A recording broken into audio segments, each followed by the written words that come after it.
This is LBC from Global, leading Britain's conversation with Nick Abbot. Is a radical left, Marxist, communist, fascist.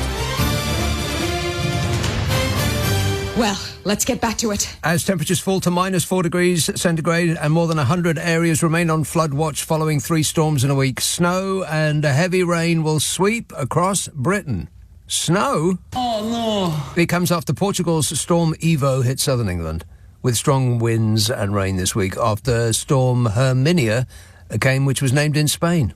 Portugal and Spain. We've been attacked by EU weather. Second-hand European air blowing all over us. Disgusting. Major flooding has been caused by the bad weather in the past week, with 98 flood alerts and 14 warnings. Warning, warning. The Met Office said earlier this week that over the month of January, the south of the UK has been wetter than the north. What?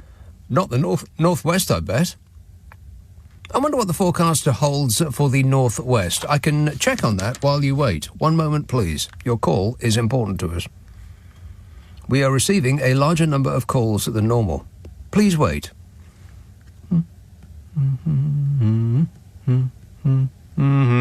Aha! Well, it appears not to be raining at the moment in Glasgow. Can you believe that? No. It will neither be raining tomorrow, but on Sunday, normal service is resumed. It will be raining in Glasgow on Sunday and raining on Monday and raining on Tuesday and... Oh, what? Not raining on Wednesday or Thursday? Or Friday? Rubbish. It will be raining on Saturday, maybe not on the Sunday, and then on the Monday the 10th and Tuesday the 11th and Wednesday the 12th and Thursday the 13th, and pretty much every day for the rest of your life. Oh, well. Never mind, eh? Met Office statistics show that counties including but not limited to Nottinghamshire, South Yorkshire, Hampshire and Surrey have seen 30% more rainfall than the long-term average for January. Very wet and stormy. Correct. After the storms of the past week or so, about 300,000 properties were Shall I read that again? No. After the storms of the past week or so, about 300,000 properties were without... Well, you try it. Were without power in Northern Ireland. 92,000 Scottish and Southern electricity customers were cut off, affected by Storm Eowyn. In Somerset, they had an evacuation of more than 100 people from their homes. Cornwall Council said the storms resulted in 183 emergency incidents, and the National Trust said Storm Eowyn toppled more than 10,000 trees from its properties. The National Trust. 10,000 trees toppled. But as these were woke, vegan, eco-hippie trees, nobody was remotely bothered. Saturday, mostly dry. Mostly, except in the northwest, of course. Would you like to hear the long-range forecast for the next 4 weeks? No. First 2 weeks of February. At first, rainy, wet, windy, cold. Then dry, frosty, foggy, cold. And then the second half of February. Second half of February. It's practically March already. Summer is just around the corner. It's almost Jesus' birthday. Second half of Feb, in the northwest, wet and windy. While towards the south, drier and more settled. Temperatures will probably be close to average, but some milder spells are likely. Temperatures will probably be close to average, but some milder spells are likely. We'll take it. Archie in Inverness says, evening, Nick. Happy birthday to Brexit. You're 5 today.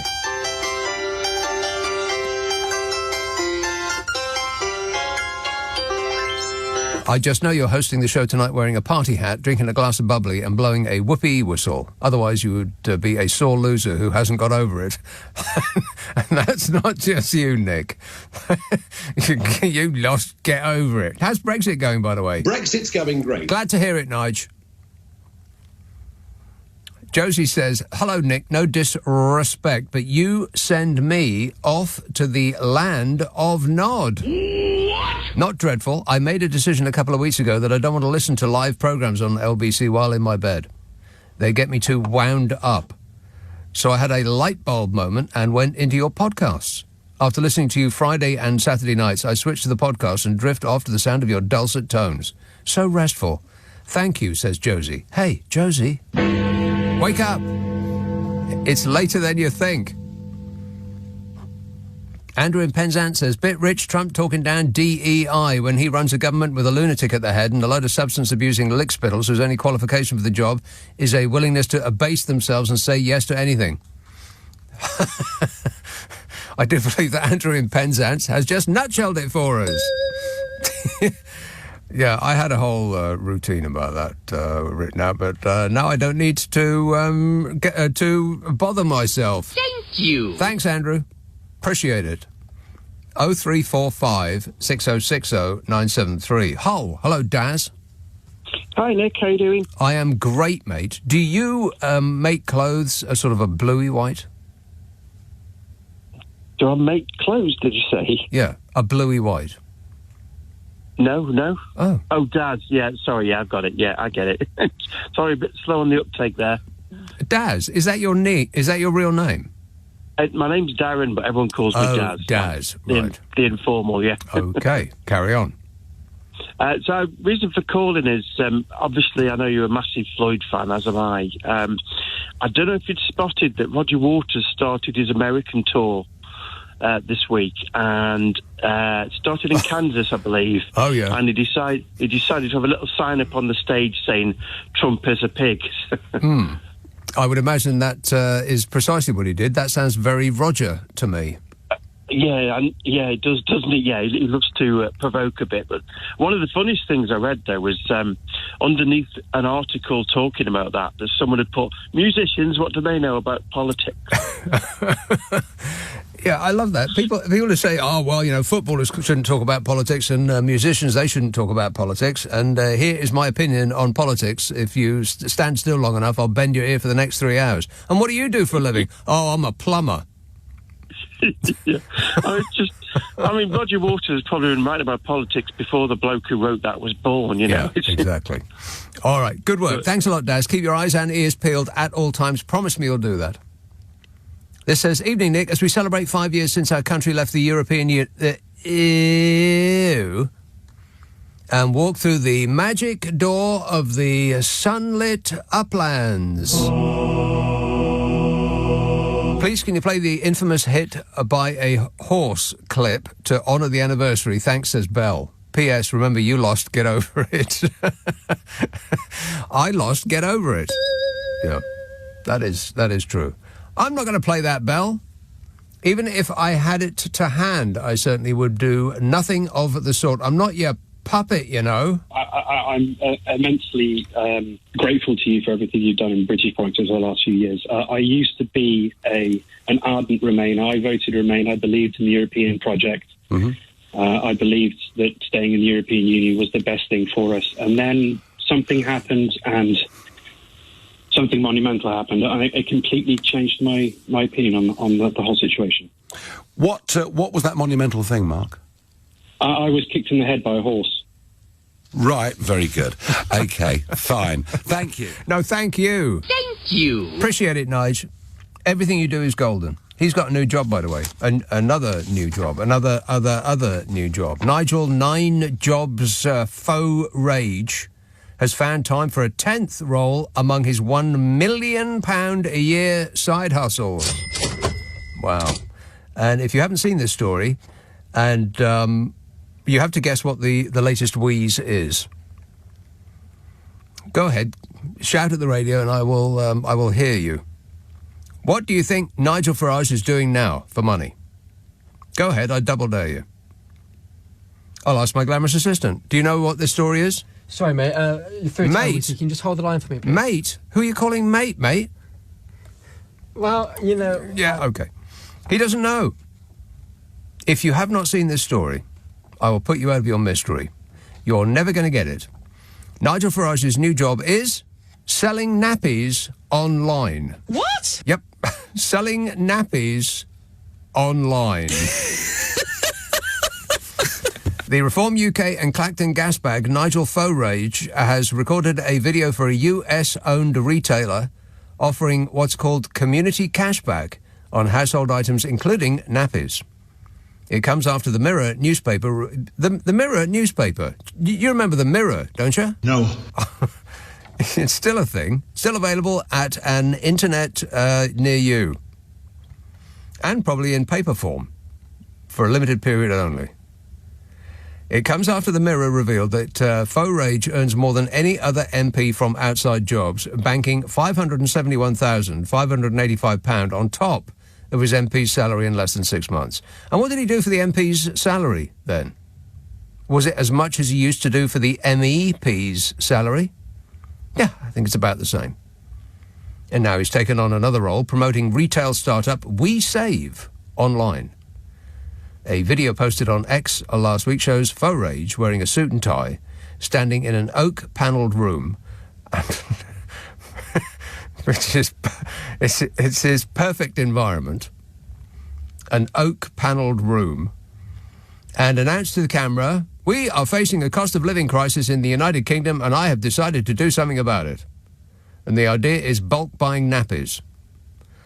Honestly, I couldn't have written anything more appropriate if I had stayed up all night long thinking about it, because nappies, like Nigel, full of it. The We Save website does not contain any company information, but it says it is powered by Cha-Ching, as in... Cha-Ching is founded by Maximilian Hannibal Segru, and his father, Christopher Segru, is listed on Companies House as a co-director and person of significant control, says the Mirror. Christopher Segru was the founder of a hedge fund firm called Plus Funds Groups, Inc., which collapsed in the early 2000s, allegedly owing $263 million. Mr. Segru told the Mirror that the UK We Save is owned by United to Save LLC, and that Cha-Ching UK Limited was owned by Cha-Ching Me Inc., registered in Nevada, and was controlled by more than 30 shareholders and investors. So that seems to be as above board as everything else that Nigel's into. Farage already has 8 other outside jobs, all while he earns £91,000 odd a year, plus £250,000 in expenses as the MP for wherever it is. Can you remember, Nige? Sounding very feminine.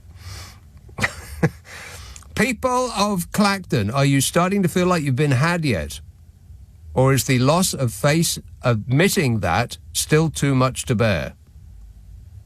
Is it still too soon? You could have had somebody who really wanted to work for the area, but you chose him. Thoughts and prayers. Thoughts and prayers. Nick Abbott on LBC. Call 0345 6060 973. What number are you calling from? 0345 6060 973. Here's a call in a beautiful Aylesbury. Francis. Good afternoon, Nick. Yes, Francis. You play that jingle by President Trump. I love the poorly educated. I love the poorly educated. Yes. That's the one. Well, I looked into it, and I'm very, very upset. 79% of Americans... Oh, sorry, the other way around. 21% of Americans can't read, which really upset me. Wait a minute. Wait. I got that from the world. Hang on. 21% of Americans can't read? Yeah. No. Well, according to research I saw by the World Bank. If the World Bank said it, then how does the World Bank know? I don't know, actually. I really don't know.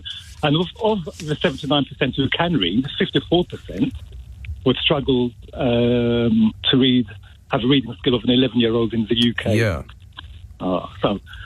Just look at our most popular newspapers and how they are written. They are written for someone of a reading age of, and I can't remember precisely, but it's something of the order of 10. A reading age of 10 is about average for adults in this country. Yeah, it's a little bit embarrassing. That's amazing. It is indeed. And last week, you had a fellow one who said he loved President Trump because he was shot. Well, he'd want to marry Ronald Reagan. He loved President Trump because he was shot. I prefer people who weren't shot. Yeah.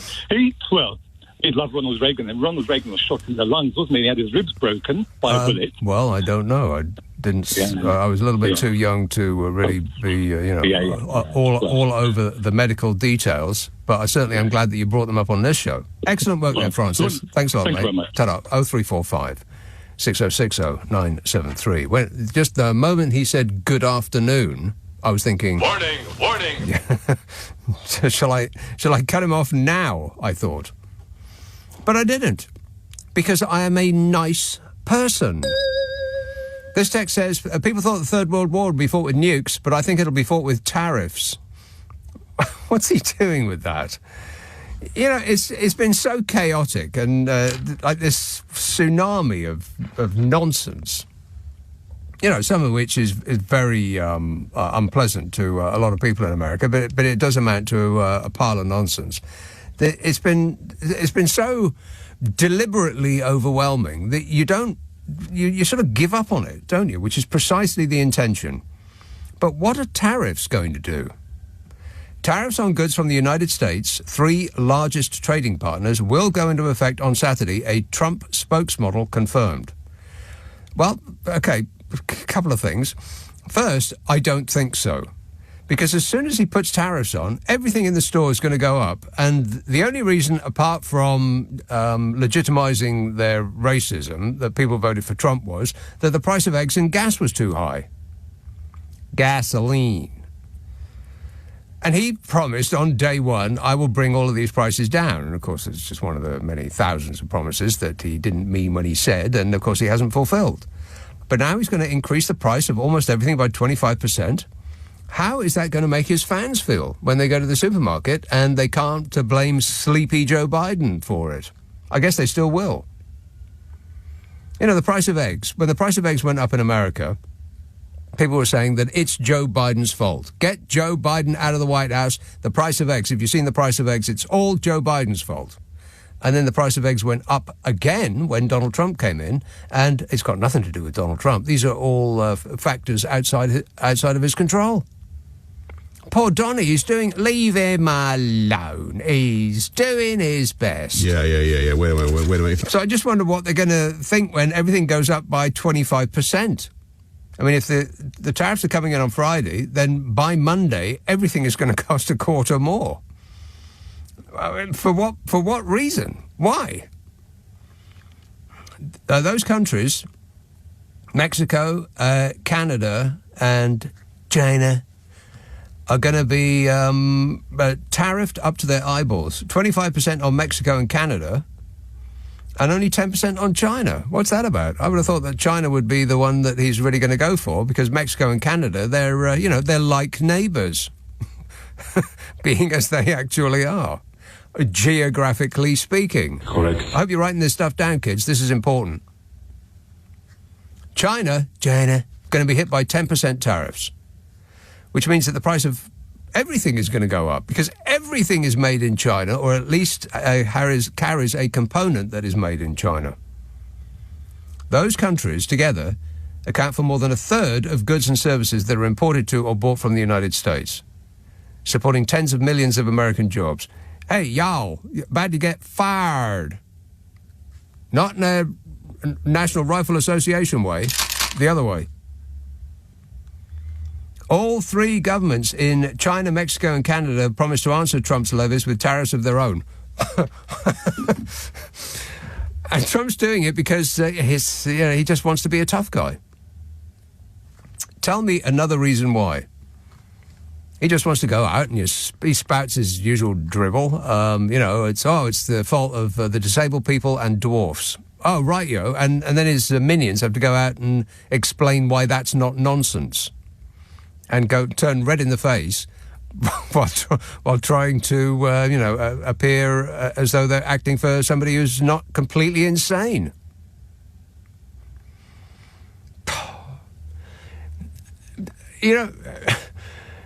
And there's a tendency to think, oh no, everything is ruined now. We're just tiny ants compared to this giant political colossus, and he's going to squash us all.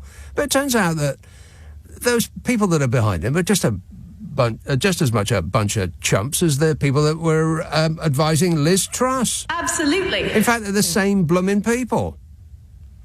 And we accord them this sort of respect like they're James Bond villains, but they're not. They're just a bunch of dweebs and nerds and misfits with a dream to take over the world, which they've probably been harbouring since they got picked on in the school playground. Nothing to be alarmed about, as long as you don't give in before you've started to fight back. It's not the end, unless we allow it to be. There's more of us than there are of them. Anyway, this text says, "Hi, Nick. I've been listening to some of your old shows from 1997 this week, from a month before I was born. I'm now a 27-year-old bloke with a beer belly. Hope this makes you feel old." No. It probably makes you feel old. I feel just fine. And Paddy in Cheltenham says, "Hi, Nick. Did I hear you a few weeks back saying that you may have been persuaded to watch Severance on Apple TV Plus? I do hope so. It takes a while to get under your skin, but it's but it's madden. Okay, I'm going to take a run up at it. But it's maddeningly addictive once it does. Now, I stopped watching. I thought, oh, no, this is another one of these programs that doesn't actually go anywhere. It's so slow. And I got what they were doing, I assume, right at the beginning. I mean, I won't spoil it for you, but it's fairly obvious what they're doing. But it's just one of those treacle, slow things that they seem to spend all of the money on sets and getting the right shot and lighting and all that stuff, and absolutely zero money on story. And we've got one idea that you could pencil out in a page. It'll be 30 seconds on screen, and then we'll stretch it to 10 episodes. No, it's a no from me. Oh, there's more. He says, I highly recommend I highly recommend For All Mankind and Slow Horses too. Well, okay. Well, let me think about that. No. No, you lost me at Severance. It's a no from me. And Tom in Sevenoaks says, did you see the frog-faced gasbag doing his Reform Party political broadcast last night? It was something to do with people being outraged about council elections or something. Usual Farage grift. No, I did not. Of course I didn't. But when I came in, he was on, he was, hyperventilating and blathering on, as he does, on Sky TV from a stage somewhere or other. So I wonder if that was the same event that Sky was repeating, calling it breaking news. TV companies have got to stop pointing their cameras at him. It's the same thing as with Trump in America. One of the reasons that Trump became president the first time and the second is because TV news organizations could not stop pointing their cameras at him because they thought, oh, well, we'll just leave it running because this is gold. It's much better than anything else we've got. It's much better than a weather update. Well, it isn't. Tell us the stuff that we need to know. A bit lighter on the propaganda, please. 0345 6060 973. Text 84850. Email nicka@lbc.co.uk. And if you are on Twitter, it is about time that you left it. Everybody else is. Nick Abbot on LBC. Call 0345 6060 973. Is he crazy, or is that just the way he acts? Keith in Poland says, you have often touched on the possibility that Donald Trump interfered in the 2024 presidential election. Well, the chickens may finally be coming home to roost. Greg Palast's investigation on vigilante vote suppression is alarming. If it is accurate, then Kamala Harris was denied well over 3 million votes in the 2024 election and would have won at least 4 swing states if millions of targeted electors from minority groups had not been denied their legal right to vote. I just don't... I mean, OK. Incoming conspiracy theory nonsense. Oh, no. I just don't believe that man won that election fairly and squarely. I just don't. And with all of those people behind him, how come Elon Musk knew what the result was 4 hours before everybody else? It was one of the closest races in the history of the United States of America presidential elections, and Elon Musk knew 4 hours before everybody else. And in his thank you, I'm so great speech, Donald Trump said, no one knows more about electoral vote counting machines than Elon Musk. And nobody said a word about it. I'm probably the only person who has actually said that out loud on any radio station or TV station. How come that he said that and nobody picked him up on it? Nobody even mentioned it. Thank you, Elon Musk. Nobody knows more about election counting machines than Elon Musk, is what Donald Trump said. Plus, the man has cheated on everything of his entire life. You're trying to tell me that he didn't try to cheat this? With all those computer nerds behind him, that he didn't have at least an even chance of pulling it off? I don't believe it. Anyway, if Greg Palast is investigating vigilante vote suppression, then I would imagine that Greg Palast will probably be spending the rest of his life in jail, because that's the way it seems to be going over there. He's going full rootin' tootin'. Ipswich, hello, Phil. I didn't pick up on Elon Musk's comment about voting machines. No, but it was I wonder, Trump's. Nick, if you picked up... It was Trump's comment. Trump's comment. Yeah. Sorry, yes, forgive me, yes. But I wonder, Nick, if you picked up on Musk hating Wikipedia and the right wing in general hating Wikipedia. Yes, it's part of that. The professors or the teachers are the enemy. Yes, it's the fact that it's all this facts laid out and data tables and evidence. It's well known that you're not allowed to reference Daily Mail because the journalism is so bad. But I've also thought about why, obviously that's the main reason. But another reason that they must hate Wikipedia is that if you search for pretty much any topic, any search thing where there is a bunch of facts about it, Wikipedia almost always comes out as the top answer. Yeah.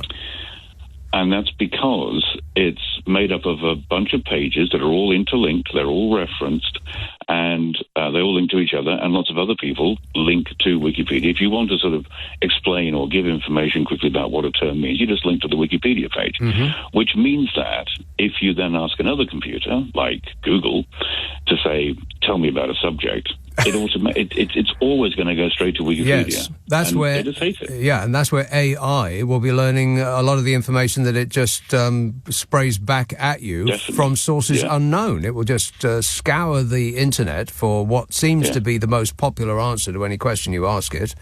And in many cases, Wikipedia will have been at least a part of that collection process. Definitely. I mean, clearly it's evil, writing all these facts down and presenting them in a clear way that even a sun reader can read. I mean, it's fantastic.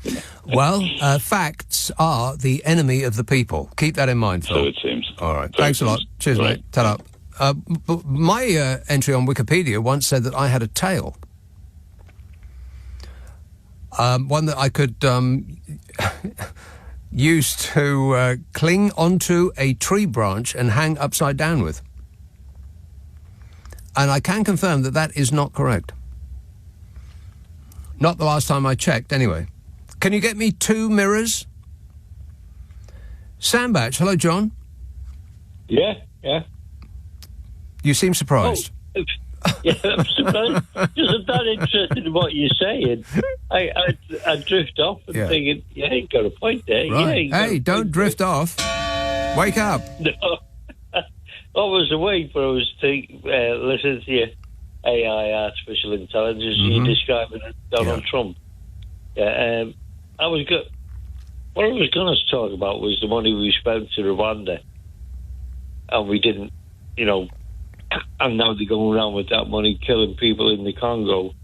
I'm sorry, back up. What are we talking about? Or what are you talking about? We gave Rwanda 300 million quid. Oh, a lot of money, yeah. Mm-hmm. Yeah, for what do you call it? I think 3 people we sent there, and they wanted to go anyway. Yeah, I bet you regret that now. And the Tories have been lecturing the Labour Party on not wasting public's money ever since. How do these people have the nerve to keep speaking? How are we still hearing them speak? Well, the guests on every channel you can get. You want to rent a speaker?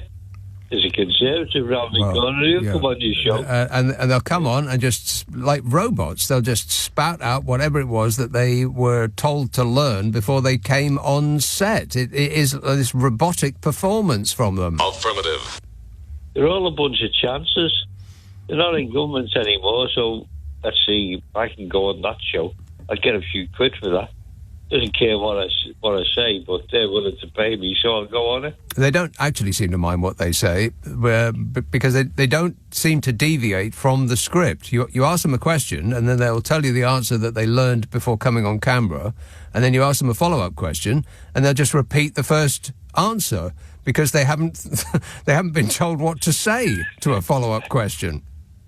I'm waiting to see a photograph with Nigel Farage sitting in a big nappy and sucking his thumb. Well, if the products that Nigel Farage is selling had a picture as you have just described of him in a nappy sucking his thumb, I would buy at least one packet. Yeah. That is my guarantee to you, Nige. And you could say to people in Clapton, "Here's your MP." Yeah, there's your MP. Yeah, full of it. Yeah. Okay, thanks a lot, John. 0345 6060 973. Edward says, "Isn't it amazing, Nick? Although we voted the Tories out, we're still hearing the opinions of Chris Philp." And oh, that voice, it makes my ears bleed, says Edward. Yeah, Chris Philp was giving us the benefit of his opinion. And it's about us. He's talking about us. A senior Tory today, this is the Mail, a senior Tory today warned that Brits have lost their work ethic as he pointed to the 9 million now classed as inactive. And the thing that's most surprising about that is that the person they're talking about is Chris Philp. Chris Philp is regarded as a senior Tory. What? I mean, does that mean that all remaining Tories are now senior? Shadow Home Secretary Chris Philp insisted that the country must lift our game and compete with rivals such as South Korea, China and India. Huh. Is that the same Chris Philp who was Parliamentary Under Secretary of State for Immigration, Compliance and Courts, who was Minister for London, who was Parliamentary Under Secretary of State for the Technical and Digital Economy, who was Chief Secretary to the Treasury, who was Minister for the Cabinet Office, who was Paymaster General and Minister of State for Crime, Policing and Fire, all while the Tories were in charge of this country? Yes. But only now Labour is in charge? He's fretting about our work ethic? Correct. Got it. Asked if Britain was missing a belief in hard work, Chris Philp said, "I do a bit." What's that mean? What's the "a bit" mean? You either do or you don't. He said there are 9 million working-age adults who are not working. He said as we compete globally with countries like South Korea and China and India, we need a work ethic. We need everybody to be making a contribution. Well, here's a thought that will not have flitted across his pained brow. If you run down the country's health service, might that have an effect on the nation's health? Shadow Home Secretary Chris Philp insisted that the country must lift our game and compete with rivals such as South Korea, China and India. He said we're in a global race, and that means we've got to be competitive, and it means we've got to work hard. As a country, we need to lift our game. We need to up our game. Up our game. Who's he speaking to? Match of the day. Figures published this month showed 9.3 million people were economically inactive between September and November last year. 670,000 more than before the pandemic. A pandemic that the country was ushered through by the catastrophic clown show of Mr. Blobby with his up-all-night business meeting. Ain't that right, Bodge? I can't comment on that. Around a quarter of those are economically inactive because they're students, so we can get rid of them. I mean, don't get rid of them. I mean, as a part of these statistics. Another 30% have long-term illnesses. They call it long COVID. Maybe we should call it long Tory. I can't believe this person is banging on about this. I mean, when the previous Tory government threw their hat at this coat stand, it was Liz the Blunder Truss going on about work ethic. I mean, she was one of the deplorables who wrote that Britannia Unchained book that said that we Brits were the most bone-idle slackers in world history, or words to that effect. Her, along with Crazy Kwarteng and Priti Patel. And Dominic Raab, of course. My name's Dominic Raab, and I'm a Tory. I don't support the Human Rights Act, and I don't believe in economic and social rights. My name's Dominic Raab, and I'm a Tory. I totally believe you. And then there was Norman Tebbit, remember? Said we should get on our bikes to look for a job after the Thatcher administration led to the shutdown of anything that wasn't part of the financial finagling racket. And, of course, the current temp at the top of the Conservative Party, Kemi Badenoch, was asked about Philp's claim that Britons need a better work ethic, and she said, I think everybody should be working hard, including myself. How's that working out for you so far, Kemi? Oh, fabulous. I think the Tories have been overtaken in the polls by that bloke with a bin on his head. Actually, they've probably been overtaken by the bin. And a representative of the working person said something quite smart, which gets to the root of the problem that we've got now. It was Paul Novak, General Secretary of the TUC. He said the problem isn't people's work ethic, it's the fact that work doesn't pay. 1 in 6 workers in this country are skipping meals every week to make ends meet. This is the legacy of 14 years of falling living standards under the Tories. Instead of insulting working people, the Tories should be supporting plans to boost workers' rights and wages. Yeah, that's what they'll do. They'll work night and day to make that happen. Leading Britain's conversation, Nick Abbot. Alexa, send a comment to LBC.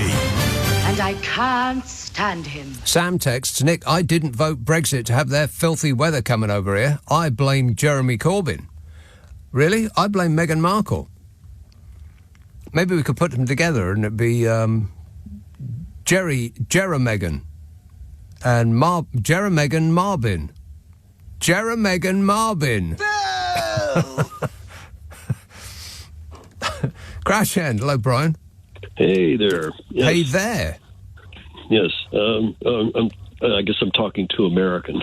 But anyway, gosh, there's some classic quotes from Trump this week. I think the best one was when they asked him about, how can you be so sure that it's DEI that's the reason for this plane crash? And he goes, because I have common sense. Yeah, common sense. Yeah, he is cognitively there, I believe was the phrase. That, I used to have a clip of him saying that. I'm trying to find it as we speak, but I can't. I've got too many of them.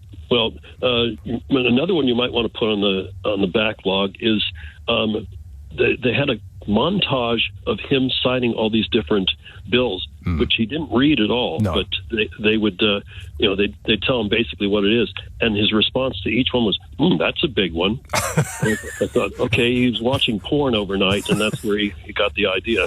So. Yeah, he sits there and he does his big boy squiggle on. I mean, it could be a menu they're handing him. He has absolutely no idea what's in them, but they hand them to him, and he sort of nods, and because he's thinking about burgers and his next Diet Coke, and so he just does his big boy squiggle with his Sharpie, and then he gets up and goes and cheats at golf for the rest of the day. That's what he's doing now. Yeah, well, so far it's only been recorded that he's actually played golf once, but, he's probably... No, that's not true. It was at least twice in the first 3 days, I think. Okay, well, I know Monday he did, but I just hadn't heard... I didn't follow him that closely. Right. I have a life. Well, you don't have to follow him. I'm afraid for at least the next 4 years, probably 8 or more years, he's going to be following us. Well, they keep the latest countdown I heard was 1,450 days, but that's only until January 20th of 2029, because unless he's dead, he's not going to be gone. So he's going to hand it directly down to his son Lurch. He's going to skip over Uday and Kusei and hand it directly to Lurch. Not to Cokehead or my father.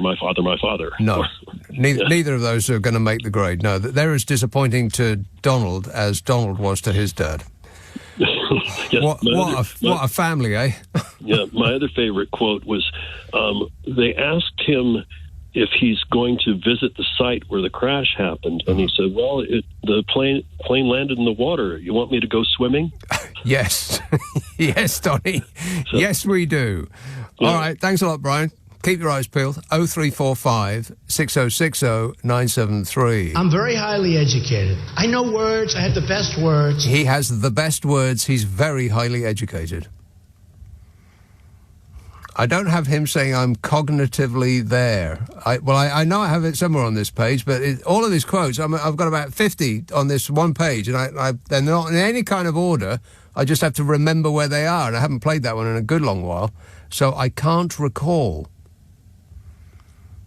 I am very apologetic. I'll just play one at random. I am a young, vibrant man. Yeah, okay. Your husband is a young, vibrant man, Melania. I don't care. She's not that bothered. It's of no interest to her whatsoever. Isla White. Hello, Billy. Oh, evening, Nick. Billy. How are you? Good, thanks. It's lovely to speak to you. Go ahead. I can't believe it's working, the signal. Yeah, it's almost like a phone line we're speaking to each other on. Now, Nick, I wanted to talk to you about Donald Trump, but specifically the reasons why, moreover, we probably shouldn't. Yes. Why don't we just collectively agree to be more positive? Why can't we vote for a positive candidate? Why is that not popular?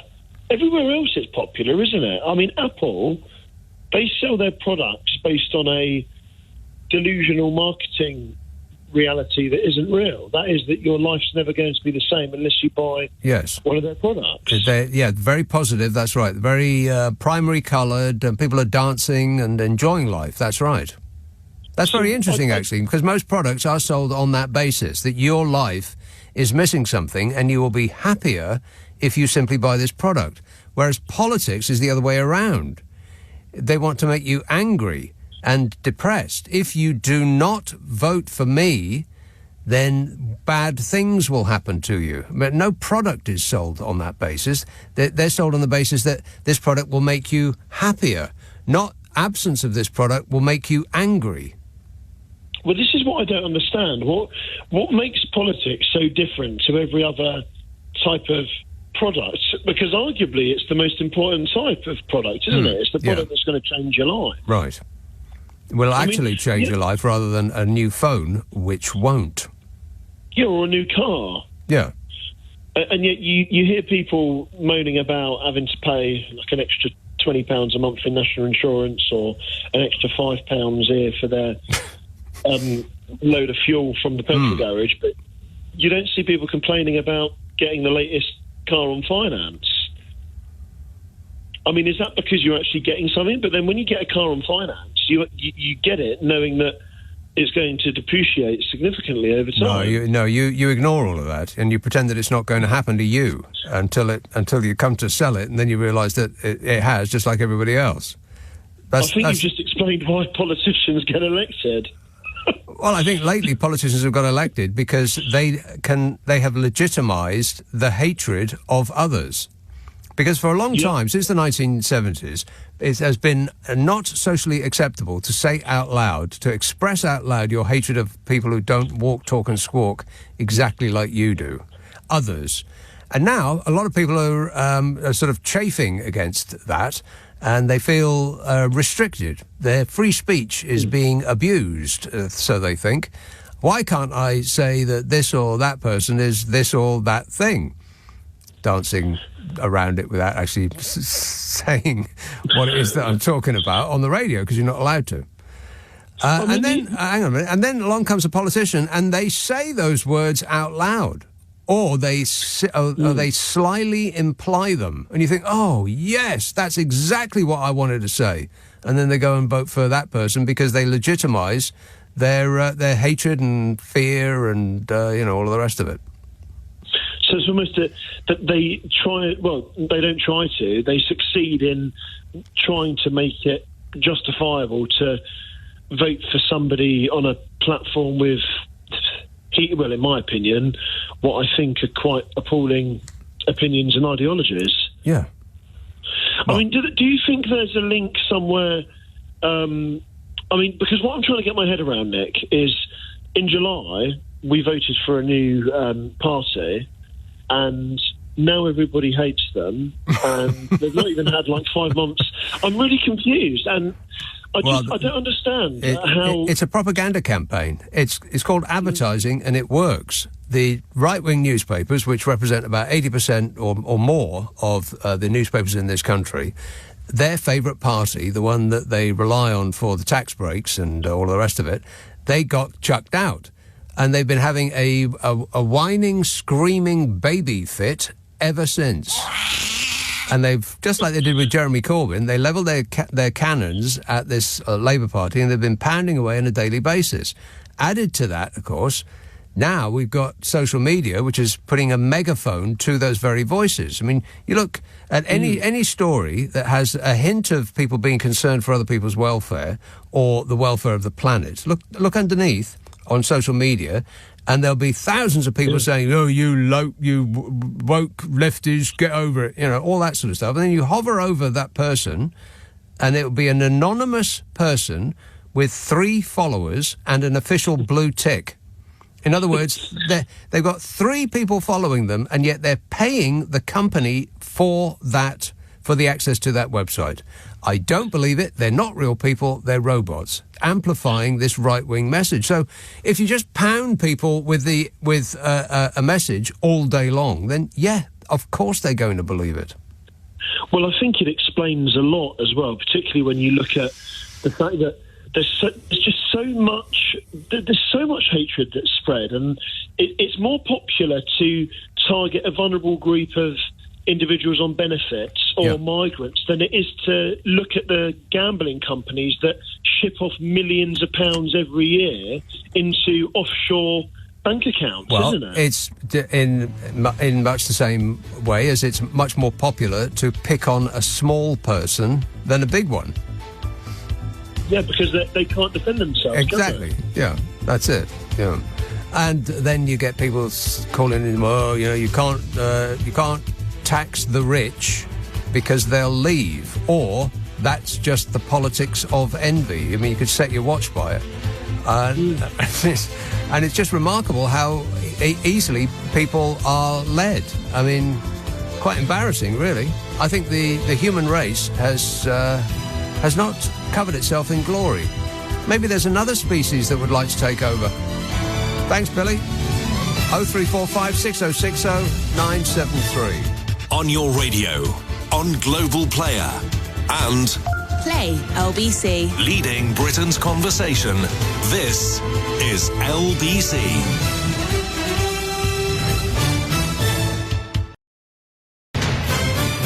This is LBC from Global, leading Britain's conversation with Nick Abbot. My dog's been taken.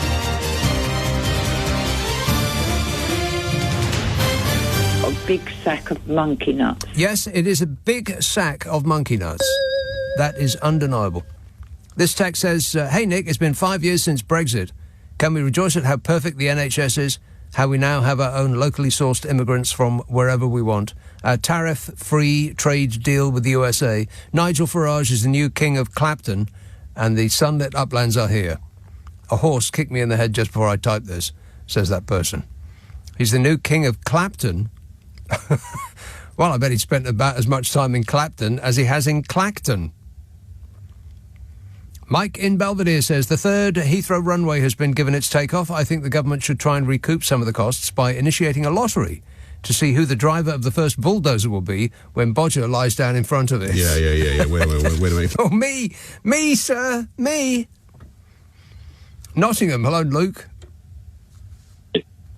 Luke. Yes, can you hear me? I can now. There you are. Luke, we've got one of these phone lines where it chops off every other word. We're going to call you back. We're going to call Luke back. Are you listening to me? Right, hold the line. Yes, I'm holding. Yeah, don't worry. My call is important to you.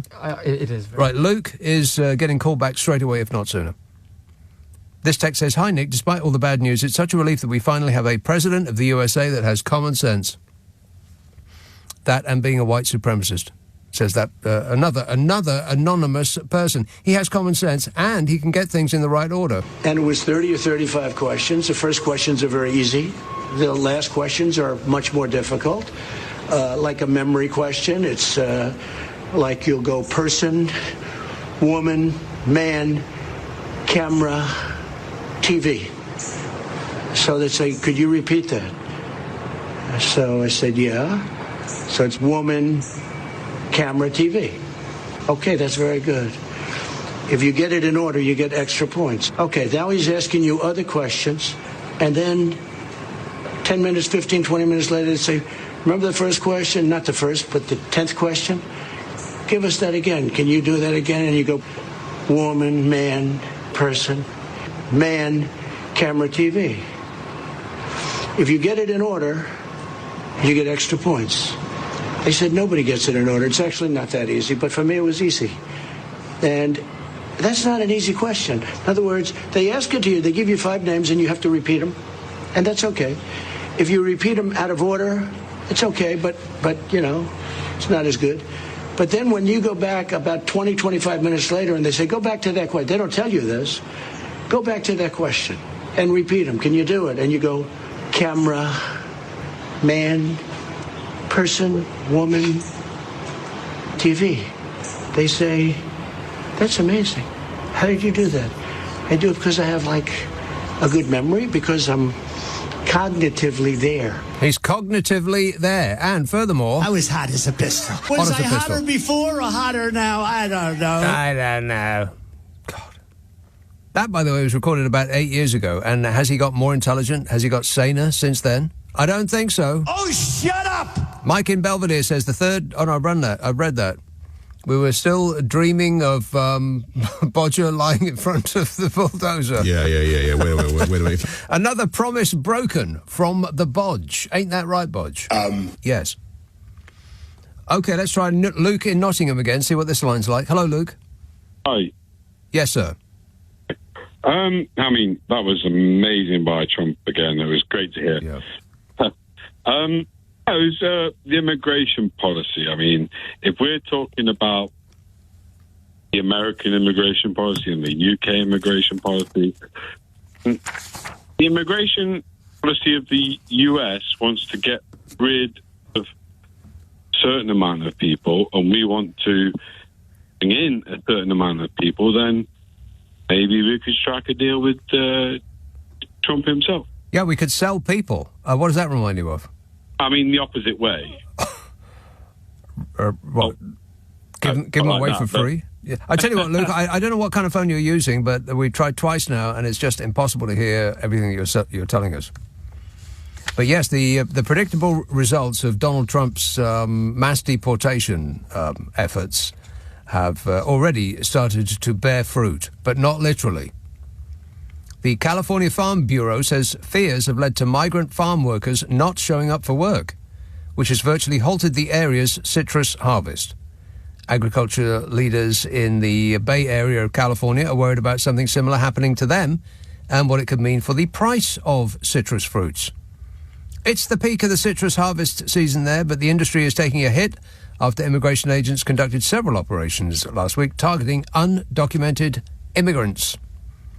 The State Farm Bureau reports that action made some agriculture workers too afraid to show up for work. And when they don't show up for work, fruit don't get picked. We are certainly very concerned about what is happening and how it is unfolding, Monterey County Farm Bureau Executive Director Norm Groot said. Norm Groot. Let's savour that name for a moment. Roll it around our tongues. Try it with me now. Norm Groot. Hi, my name's Norm Groot. How do you do?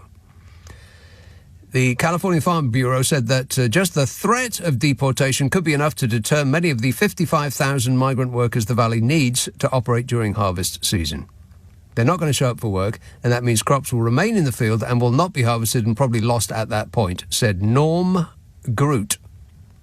And that could lead to higher food prices, which is why people said they voted for Trump. The real reason wasn't the price of eggs or fruit or gasoline or anything like that. It was that Trump legitimised their hatred of others. They hate people who don't walk, talk and squawk exactly like they do, and Trump made that okay to say that out loud again, just like we did in the 50s and 60s and 70s and before.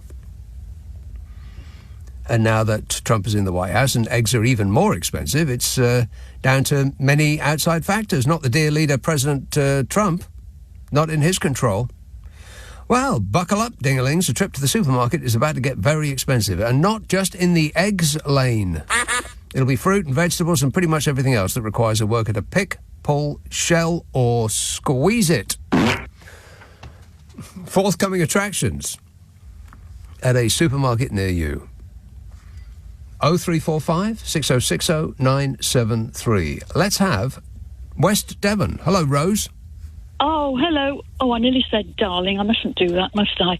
It's Norm Groot. Yeah. Oh, my God. It makes me think of Dame Edna. Do you remember? My husband, Norm. Norm, yeah. It's even better if you write it down and look at it. Norm Groot. Groot. Groot. Right. Well, I've rung about you saying pointing cameras at people like Farage, but I wondered if I could just mention, it may not be the right thing, hats off to Ian Dale for a moment. Oh, Ian Dale! Yes. Well... Yes. Given you've just been talking about the carbuncle, who my Iowan friend and I called Trump, and only rather more disgusting than that, carbuncle, Ian Dale, I nearly fell in love with him, which is kind of wrong on rather many levels. Yeah, hang on a minute. I thought I was your darling. Well, I've been slightly unfaithful, haven't I? Wow. No. I actually, his isn't a show, really, that I tend to listen to much, but I was so glad I did last night because this appalling person came on. He was American. Supporting that utterly disgraceful speech of Trump after the terrible accident, aircraft, in the most dire of ways. And he was quite patient for a bit, and then after a bit he said, OK, right, get this numbskull off the air and never, ever allow him to be invited on my show again. Yes. And I went, yes! And texted, I love you. Did he respond in kind? No. Oh, he's got a husband, I think. Right. Oh, well, anyway, back to flipping Farage, I suppose. Oh. It's yes, it's you see the thing is, you're so right about this pointing cameras thing, but they don't have to. And then having thrown ladders to the likes of him, week in, week out, for them to climb up merrily into our fall in our faces, they wonder why he's popular. But people can only vote for people they've seen or heard. Isn't that right? Yes. And Farage today, for example, said, whatever he said, I don't know, Musk wouldn't be popular unless people agreed with him. Right. People don't think. They hear what somebody says and they think, ooh, yeah, maybe, yeah. That's an asinine thing to say. Well, we'll add it to the asinine things he's said. Of course, people will be affected and then be more likely to agree with him, with Elon Musk, if they're subjected to him with a megaphone all day long, which is what his social media site has become. Oh, of course. I just think, yes, of course. Yeah, I keep forgetting that for some reason. Yes, I mean, and Farage's devious comments, one of them is, read his comment on the Southport killing at the time, and he was brought up, I think it's a trailer for Ferrari's show.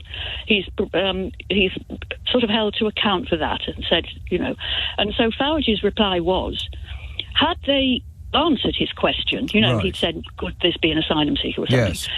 Yes. Everything would have been okay. No, because it was already there, and all these people who wanted to feel that way would have seen it, and they wouldn't have believed what the police said. Plus, what's it got to do with him? He's not the Prime Minister of this country. He's just another bloke. asking questions. Yeah, well, we were all asking questions. Why does his question require answering before anybody else's? Who the hell's he? Was some of the thoughts that flitted across my brain. Yes. I've got a quote for you. Yes. It's slightly... No, it isn't. It's the same thing, really. You know, you were saying that people are... You make people afraid of this, that and the other. Sorry, I haven't put it very well. In order to get them to vote for you. Oh, this is going to happen, you know. If you don't vote for me, people... I mean, you must know it. Somebody Mencken. Susie? Well, I've not said it. Can I say the quote? Well, what is it? What? What is it? I don't know if you can say it before you say it. Oh, sorry. It's the whole aim of... Oh, I see. No, I was asking to be allowed to say it, you see. I'm very good and... All right, well, I don't know whether I can... I don't know whether I can... to keep the populace alarmed. There seems to be some delay on this line. In fact, all of our phone lines tonight seem to have something wrong with them. Can you hear me? Hello? Oh. Big gap. Yeah, no. I don't... Yeah, I can hear you. Yes, you can't. Can you not hear me? Well, I can, but it's as though we're trying to communicate. It's a nuisance. And you're in the International Space Station, and I'm down here, and there's a delay of about 10 seconds between you speaking and me hearing it. Ah. So I think we're going to have to leave it there, Rose, but leave it in my hands, and I have full details.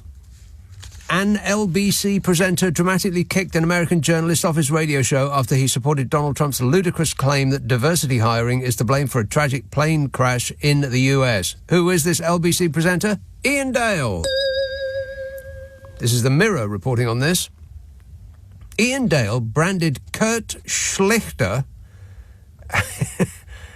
a numbskull and ordered for him to be taken off the air after the columnist, who is also a trial lawyer and a retired Army infantry colonel, ranted about the unevidenced theory. I think that is the job now of all the Trump enablers, to rant about an unevidenced theory.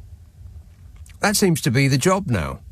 All of these people that are getting these hearings about whether they can take over an organisation of the state that they are ideologically opposed to even existing, those people, their job from this moment on will be to come on television and with a straight face tell you that up is down because Donald Trump said so. The radio presenter Ian Dale said he never wanted to talk to the American again and said he was the sort of person that makes the US look ridiculous on the world stage. Don't be rude. The pair have since been publicly arguing on social media platform Twitter, where Dale called Schlichter an obnoxious, rude, offensive bigot. Speaking on LBC yesterday, Schlichter hit out at diversity programs as being a tick box exercise. He said, when you choose people because you're checking blocks, whether colour or sex or, for God's sake, severe psychological disability, you're going to get losers. Losers! Wow, he certainly sounds like a Trump fan. After being repeatedly grilled, he at one point was forced to admit that there was no evidence that the pilots or anybody at the airport control tower was from a diverse background. Schlichter then proceeded to rant about how within 40 seconds of a shooting spree by a psychotic leftist murderer, people call for guns to be banned in the US. Well, they do. Where did he get leftist murderer? I mean, you're much more likely to be a psychotic rightist murderer, aren't you? And there is a psychotic shooting by a murderer on a regular basis in America. I think it's once a day. Once a day there's a mass shooting in America. I think once a week there's a mass school shooting in America. And usually it gets completely ignored because they happen so frequently. But when there's a really big one, or a lot of children get killed, then yes, people do say perhaps it would be a good idea not to have quite so many guns in the hands of these lunatics. At which point, people like this guy throw their toys out their pram and start screaming about freedom. Ian Dale cut him off and started calling a staff member off screen. He said, "Can you get this numbskull off our programme, please? I never want to speak to him again." That's the way to do it. Ian Dale's show is a numbskull-free zone. Mine isn't, but his is. Correct. This is LBC. This is LBC with Nick Abbott. You're joking. 0345 6060 973. Cornwall, Malcolm. You see what I'm saying about there seems to be a delay. What is happening here? Hello. There you are. Just to make sure wait a minute. Just to make sure there's not a delay, I'll count to 3 and then you say 4, 5, all right? Go on then. 1, 2, 3. 1, 2, 3. No. Stop playing games and just get on with the show, please. No, I'll say 1, 2, 3. You say 4, 5. Okay, go on then. 1, 2, 3. 4, 5. Okay, no delay. Carry on. Right. Did you seriously just say that Ian Dale threw a right-winger off his show? Because there is no way in my world that happens. It happened. Believe it. Okay. Well, it must have been was it an obscure right-winger or I don't know, right winger? I can tell you exactly who it was. It was. What was it? Kurt Schlichter. That's which is right. probably something. It looks like it's something rude in German. All right, stop there. Dale should have known when he saw the name not to proceed to me, really. Okay. But anyway, hey, look, moving on swiftly. What's news, Nick? What's news? Well, where do I even begin? I mean, I wake up now. I'm getting that same sense that I wake up in the morning and I think, oh God! Well, as soon as I turn my phone on, I'm going to get about 86,000 news alerts about some crazy thing that the felonious skunk has committed in America overnight. Well, look, it started out, Nick. I thought as a good week for us lefties, as people on the left of the centre, only just creeping over the line into the left side of politics. We're not socialists. We don't want to give away all of our stuff. But every now and again, we do consider other people's feelings. I mean, I suppose that makes us eco-woke lefties. But I thought it was a good week in that Trumpy was making warm noises towards Skier, and Skier, stupidly, was reciprocating. And I thought, this is... He was reciprocating in large amounts. Trump said he's okay, and Skier said, I love you more than any other human that's ever existed, or words to that effect. But where did it get us? And in the last 2-3 days, the whole world has just fallen apart. What is going on? I mean, the press conference with Trump about the air crash yesterday, it came on just as Tommy Swarbrick was starting his show. And Tommy Swarbrick, bless him, you remember Tommy Swarbrick, he did Monday to Fridays or whatever, Monday to Thursdays, when you did Fridays and Saturdays on, the 10 to 1 shift. And I'm still doing that, Malcolm. You're speaking to me on that shift now. I know, but the point I'm making is that Tommy, in his new role on the early shift, he couldn't believe the Trump speech. And Tommy Swarbrick he's been on board with Trump and Elon now for weeks and weeks and weeks and weeks. And even Tom Swarbrick, bless him, he couldn't believe his ears. And he was like, oh, my God. Tom Swarbrick has been on board with Donald Trump and Elon Musk. Oh, God, yeah. But anyway, look, it's not your role to comment on Tommy Swarbrick or any other colleagues, right? Right. Other than he probably doesn't want to be called Tommy. Yeah. Well, all right. Okay. All right. But anyway, yes. Tom Swarbrick... Any more than I want to be called Nicky. Last night, it was just awful, because even Tom Swarbrick, who is fairly highly educated, he couldn't believe what he was hearing. And for me, sat here in Cornwall, listening to Tom, after Tom's last 3, 4, 5 months on the air, it was like the bottom had fallen out of Tom's world, because all of a sudden all of a sudden, we here in Britain, who are, we're going along and we're trying to find good things to say about Trump. Now No, we're not. No, we're not. Be honest, no, we're not. I'm not. No. Yeah, but they're not on the 10 till 1 show, Friday and Saturday, but on the 4 till 6 show, right. Monday to Thursday, right? We are trying to find reason to just fall in line, okay? And we've been relatively successful. We're back in Elon and we're back in Trumpy, right? But last night, the bottom fell out of Trump's world. In that, let's move on now then to the speech. The bottom fell out of Trump's world. Wow. Last night with that speech, because you could even see CNN and their patience with Trump just disappearing. CNN were like, okay, yeah, well, let's run with this, because this is off the flipping scale, isn't it? Have you not seen any of the coverage, Nick? Well, yeah, of course I have. But I didn't sit there and listen to him drone on, dribble out a lot of anti-facts. No, but I know who he blamed it on. And then, of course, his minions have to come out and try to make sense of his every crazy pronouncement. Right, yeah. So next week then, when all of this blows over and there's another emergency, well, where does the world go then, Nick? Because, I mean, Starmer hasn't commented yet, has he, as far as I've heard, on the tragedy on the river, the Potomac in Washington. Yes. So the next week then, when all of this, somebody somewhere has to say very deep sympathies, blah, blah, blah. Where does the UK stand on what's gone? Like a small child in a playground with the guy from the Borstal who has just been released back into the school and he's lurching around the playground looking for some kid to hit. We're just hoping that it's not going to be us. That's our role in this scenario.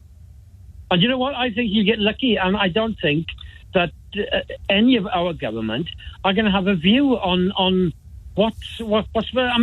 Not a view out loud. They'll have a view, all right, but not out loud. No, right. But for me, Nick, it's been the most surreal 24 hours in British America. Well, in just us, the rest of the world, looking at America. And I think that yesterday, Nick, and I didn't even notice. Do you remember the brush over, the golden blonde brush over that the Donald used to have? I think he's got a new haircut. Yeah. Well, look, I can see the start of a gap up the middle, from forehead to back of neck. Right. And I think that is going to be expanded upon. And I think that the luster, the wonderment, is going to soon start wearing off when America sees Trumpy sat or stood in that press room doing presses, looking like, a bald man. What do you think? I had certainly noticed that he appears to have lost that Gordian knot, that weave, whatever that thing was that was hovering above his pate. I don't wear a toupee. Yeah, whatever it is, it seems to have changed. And I'd have to say that it looks better, but it's not really dictator chic, because dictators always have something weird about them. You know, they've usually got a weird moustache or a beard or something odd like that, but he's not that kind of person. So his weird thing with his hair is on top of his head. But now it seems to be, I don't know, he must have, maybe Melania has sent him to a new salon or something, but he has definitely changed. When I first saw it, I thought, ooh, he won't be happy to have had a picture taken of him looking like that. It looks like he's forgotten his wig. But then I saw him looking like that again. I thought, well, actually, that doesn't look that bad. I can't believe I'm about to say this, but Donald Trump doesn't look that bad. What? Just looks-wise. You know, everything that comes out of his mouth is the usual. But the hair, very, very good, Donny. You're looking fantastic. Thanks a lot, Malcolm. Leading Britain's conversation, Nick Abbot. Alexa, send a comment to LBC. What's he got to be depressed about? You know, stuff. Thomas says, hi, Nick. I think a new felony term should now be introduced into the USA, Grand Theft Greenland. And Ian in Croydon says, Mad Max is almost here. And it all started in America, not Australia. Dairy. No, Dalry. Graham, where's Dalry? It's Dalry. It's an Ayrshire. Oh, Dalry, right. Dalry. It should be Dullry. Dalry. It's without the dullest place I've ever lived. Have you been to Dalkeith? I know of it, but I haven't been there. I don't think. No. Anyway. Yes. Now, never mind Donald Trump going woke. The world of Scrabble has been turned upside down by the owners have recently decided to take out what they call woke words. So you can no longer play. I've got a wee thing here. ABO, as they say, is a derogatory term for an Aborigine. O-Fay, the word fay is played quite regular, and you can put an O in front of it, but it seems that they've taken that out because that's a derogatory term coloured people call white people in America. I thought it was the Scottish term for an off licence, an offie. I know. I tried to play OFFY one day. No, it's OFFIE. Anyway, moving along. Now, is this going to be a whole phone call of things that we're not really supposed to say on the radio? Right. No, I'll tell you a couple more. Right, they've taken out the word bint, but they allow the word slut. Now, by what method are they allowing or taking it out? I don't understand. I mean, I played Scrabble. You've got an invigilator over your shoulder. Who's the decider? Well, the OSW, if you play Scrabble, you really need a book called the Official Scrabble Word Book. Oh. It's got 100,000 words in it, and you don't need to know the meaning. The meaning is insignificant. You just need to know the words. You know my favourite word in Scrabble? Go ahead. Key. QI. QI is the most played word in Scrabble, just simply because people are trying to get rid of the Q and the I. Yeah, that's right, yeah. Right. I very much doubt that it's the most played word in Scrabble. Where do you get that from? Well, I'm a keen Scrabble player. Right. I mean, I play sometimes 10 games a day. Blimey. But I used to direct... an attempt to stop drinking many years ago. I played for 16 hours in a row, but that's another thing. Good grief. How did it work out for you? You become word blind. You become word... Oh, the drinking, no, I managed to stop that, 16 months ago, just before the last Ryder Cup. Were the two in any way connected?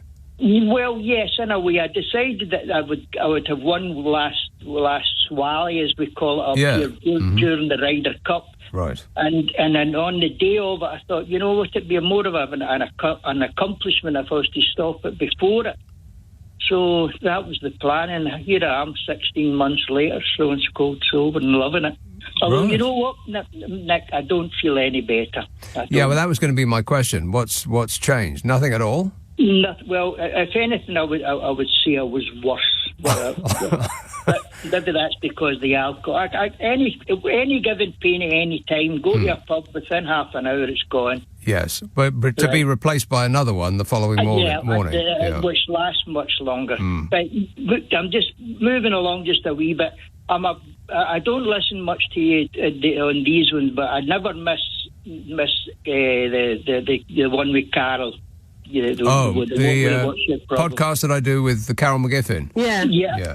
Yeah, that's the one. You know, I went back and listened to her through the COVID. My word, almost everything she said was turned out to be right. Oh, don't tell her that. No. She'll become insufferable. Well. And another thing while we're on, you were talking the other day about Coldplay and how they all decided that they would take the same amount of money. Is that right? I mean, I know I said that, but is it correct? Well, it kind of is. What they decided, I think they decided to approach the Martin and say to him, you know what, we're getting paid too much for this. Why don't you just pay us? So what they do is they get equal pay during all the concert tours. Right. But he receives all the the money from the writing. The writing of the songs. Right. Well, that seems fair enough. Well, I think if Pink Floyd would have done that, maybe it wouldn't have worked out the way it did. Yeah. Well, yes. I mean, they might still be able to share a stage with each other without it coming to blows. Yeah. Yeah. All right. Well, Anyway. excellent work there, Graham. Thanks for that. Right. Thanks, Nick. Bye Ta-da. for now. From Dalry. Dalry sounds better. Yeah, you think Dalry is boring? Go to Dalkeith, I double dare you. Boring! Ugh. This text says, Nick, could you just list all the benefits of Brexit? Then you could talk about something else for the remaining 3 hours of the show.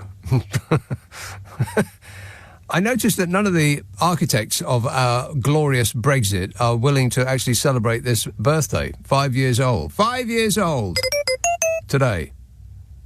Not a peep out of any of them. That's because all of the promises they made have failed to materialise. It's almost as though they weren't being truthful. Liar! None of the people on that big red bus claim to have ever seen that big red bus. Never mind about parroted its slogan.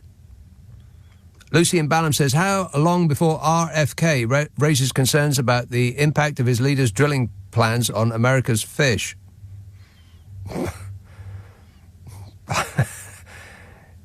Yeah, that's probably not going to happen, the leader's drilling plans. For various reasons, chief among which, he's offered Alaska as a drilling zone before, and nobody took him up on it because of the scant resources that remain there and the enormous cost of drilling. So he can say companies can or should do this and do that, but it's going to very much come down to the companies concerned as to whether they actually want to or not. I just think that the whole world is sort of clutching its pearls to its chest and going into a Victorian fainting fit from this tsunami of misinformation and absolutely bat poop craziness that is coming out of the White House now, a tsunami of it, that you kind of forget that we're dealing with idiots here, crazy idiots in a lot of cases. And it's the same people who, as I said before, who informed the trust bot. Absolutely. And look what happened to that.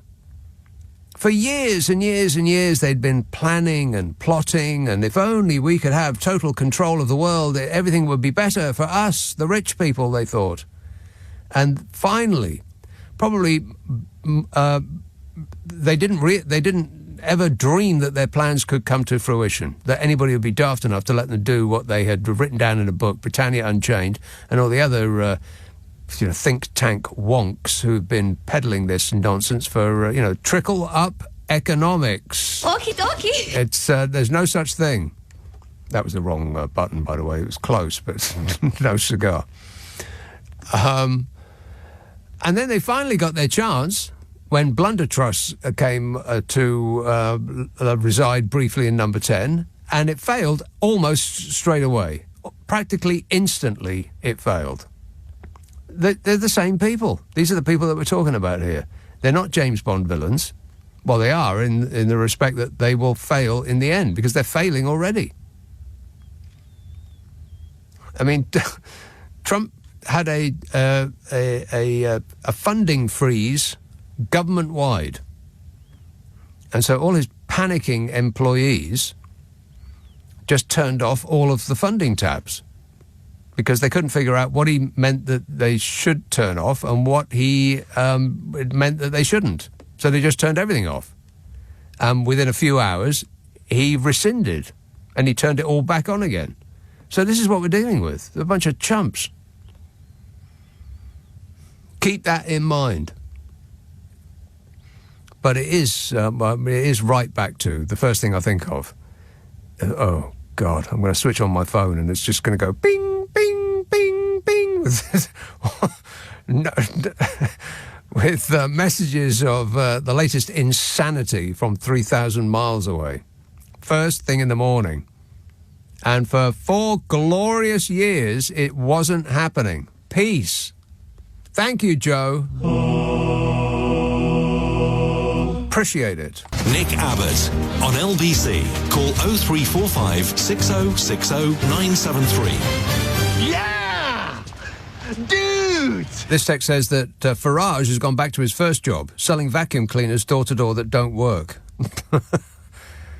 Kath in North Wales texts, Nick, no one could have represented Clacton on the world stage the way Nigel has. Leave him alone, he's doing his best. And Arthur in Arkansas texts, prepare yourself for a new influx of American immigrants, Nick. You should probably widen the airplane seats and start frying more candy bars.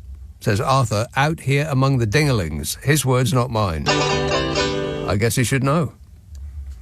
Frying candy bars. You know, if there's one thing that JFK got right, it'll be the only thing that he got right, and it is that the American people, and by extension the rest of the world, are being poisoned by the food companies. There doesn't seem to be any doubt in my mind that that is true. We're being poisoned. If you look at the ingredients on whatever you eat, pretty soon you'll start to come up with words that look like they should be in a chemistry class. They've got about 12 syllables in them, starting with mono. It's poison.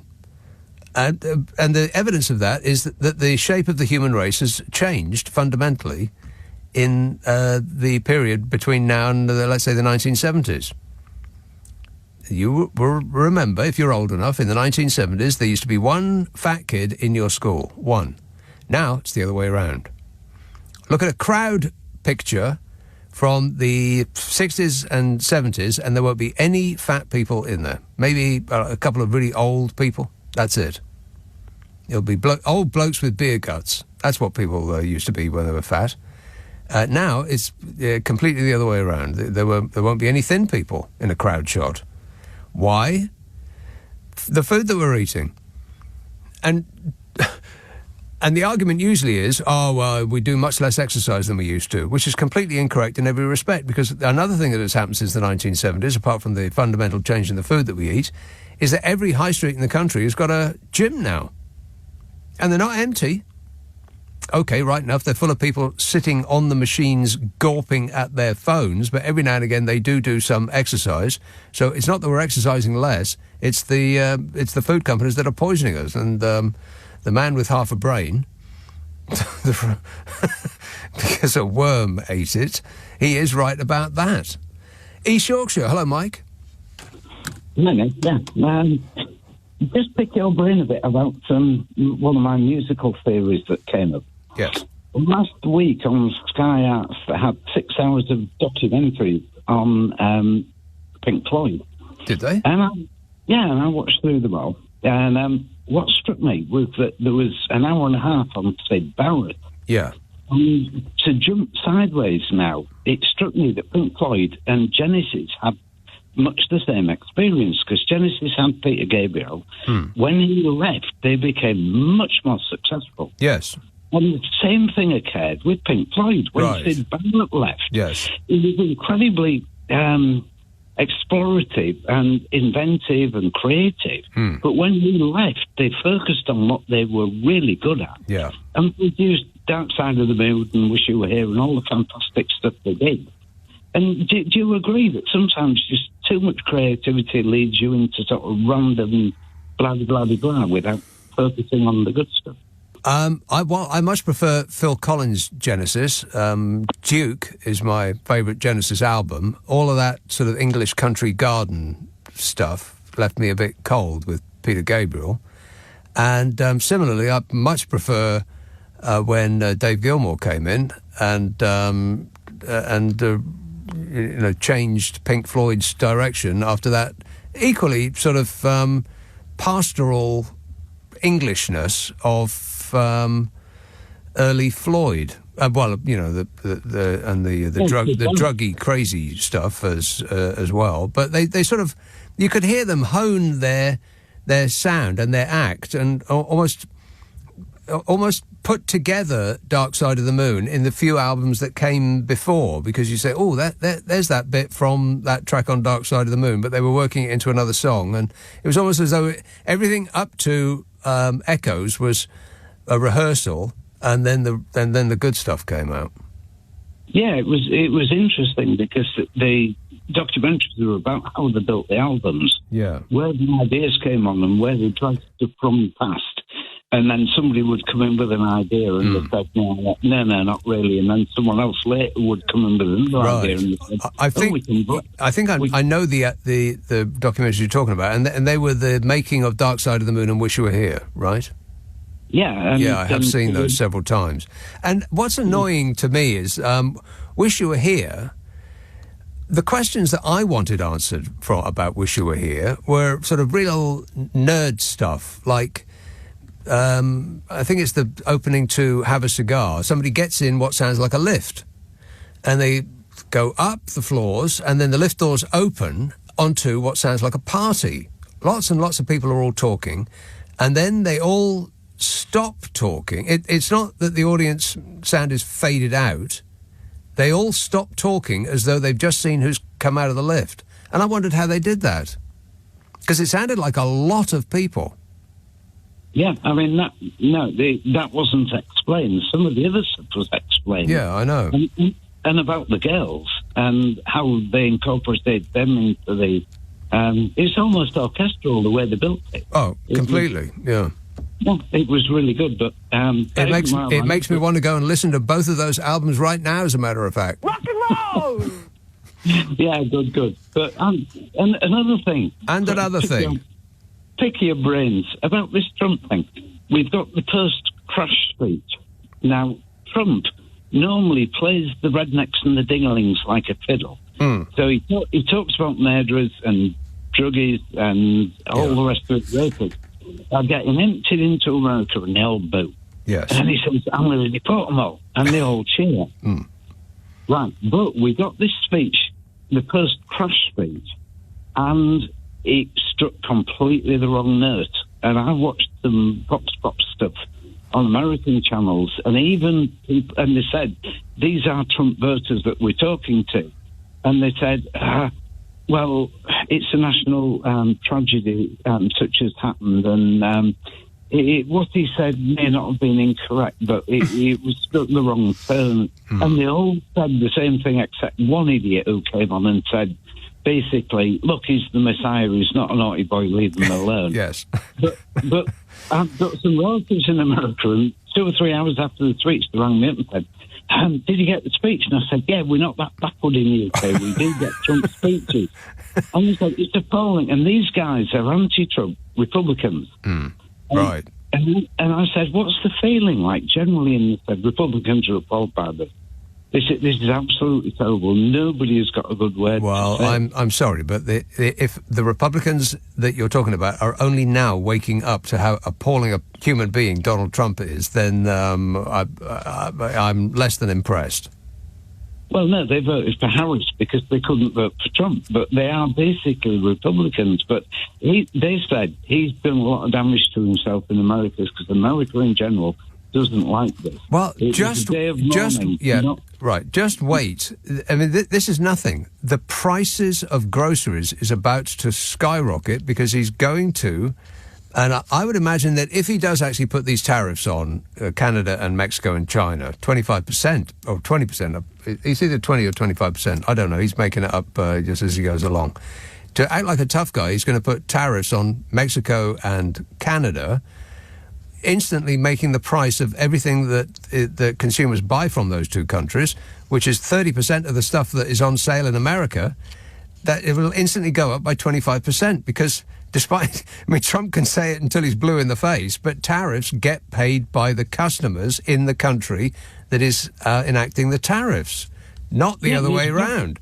And so when they find that out, when they find that their grocery shopping bill is 25% more than it used to be, they're going to freak. Yeah, and what Trump doesn't seem to appreciate is the vast amount of dairy products, milk, butter and cheese that are imported into America from Canada. Well, another thing they import a lot of from Canada is electricity. I think much of the north of the United States is dependent on Canada for its electricity. So if Canada switches that off, how long will he last? Well, yeah, it can't be avoided. If he puts those tariffs on Northern America, all dairy products are just going to go up. Well, stuff eggs. Everyone has milk and cheese and butter. I mean, it's not going to go unnoticed, but there you go. That's right, yeah. Well, people said that the price of eggs is the reason that they voted for Donald Trump, because Donald Trump said he was going to get the price of eggs down on day one. Hasn't done it. It's only gone up. Yeah. All right, Mike, we live in interesting times. Frightening. Keep your eyes peeled. Thanks a lot, mate. 0345 6060 973. Yeah, you won't be able to... you can't eat eggs because of the avian flu. Plus, they cost about $156,000 for 6.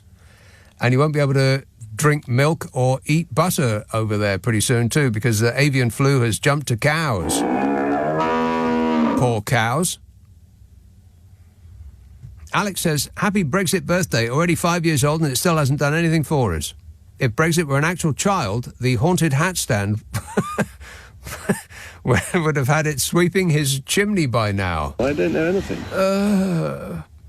When will we realise that rejoining the EU is our only move, especially with the diaper Donny in the White House?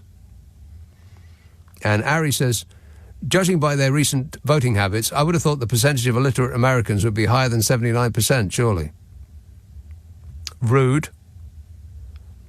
I don't think that we would necessarily cover ourselves in glory if we compared our illiteracy rates with that of America. I mean, we might edge it if it was a contest, but not by much.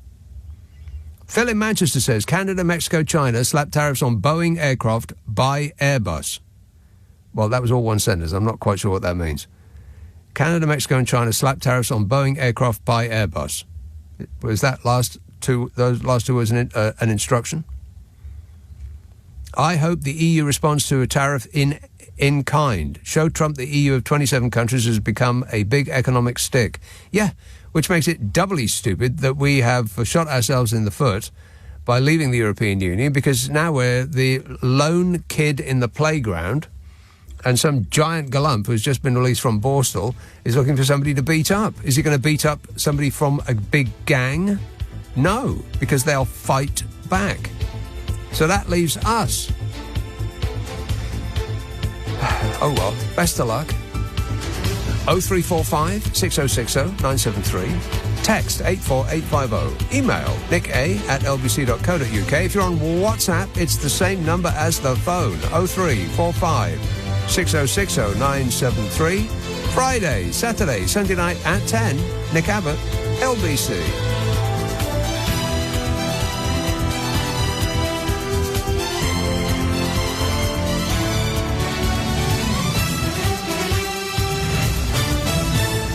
On your radio, on Global Player, and Play LBC. Leading Britain's conversation.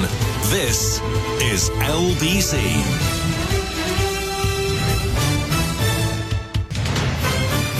This is LBC from Global. Leading Britain's conversation with Nick Abbot. Hi, honey. How are you?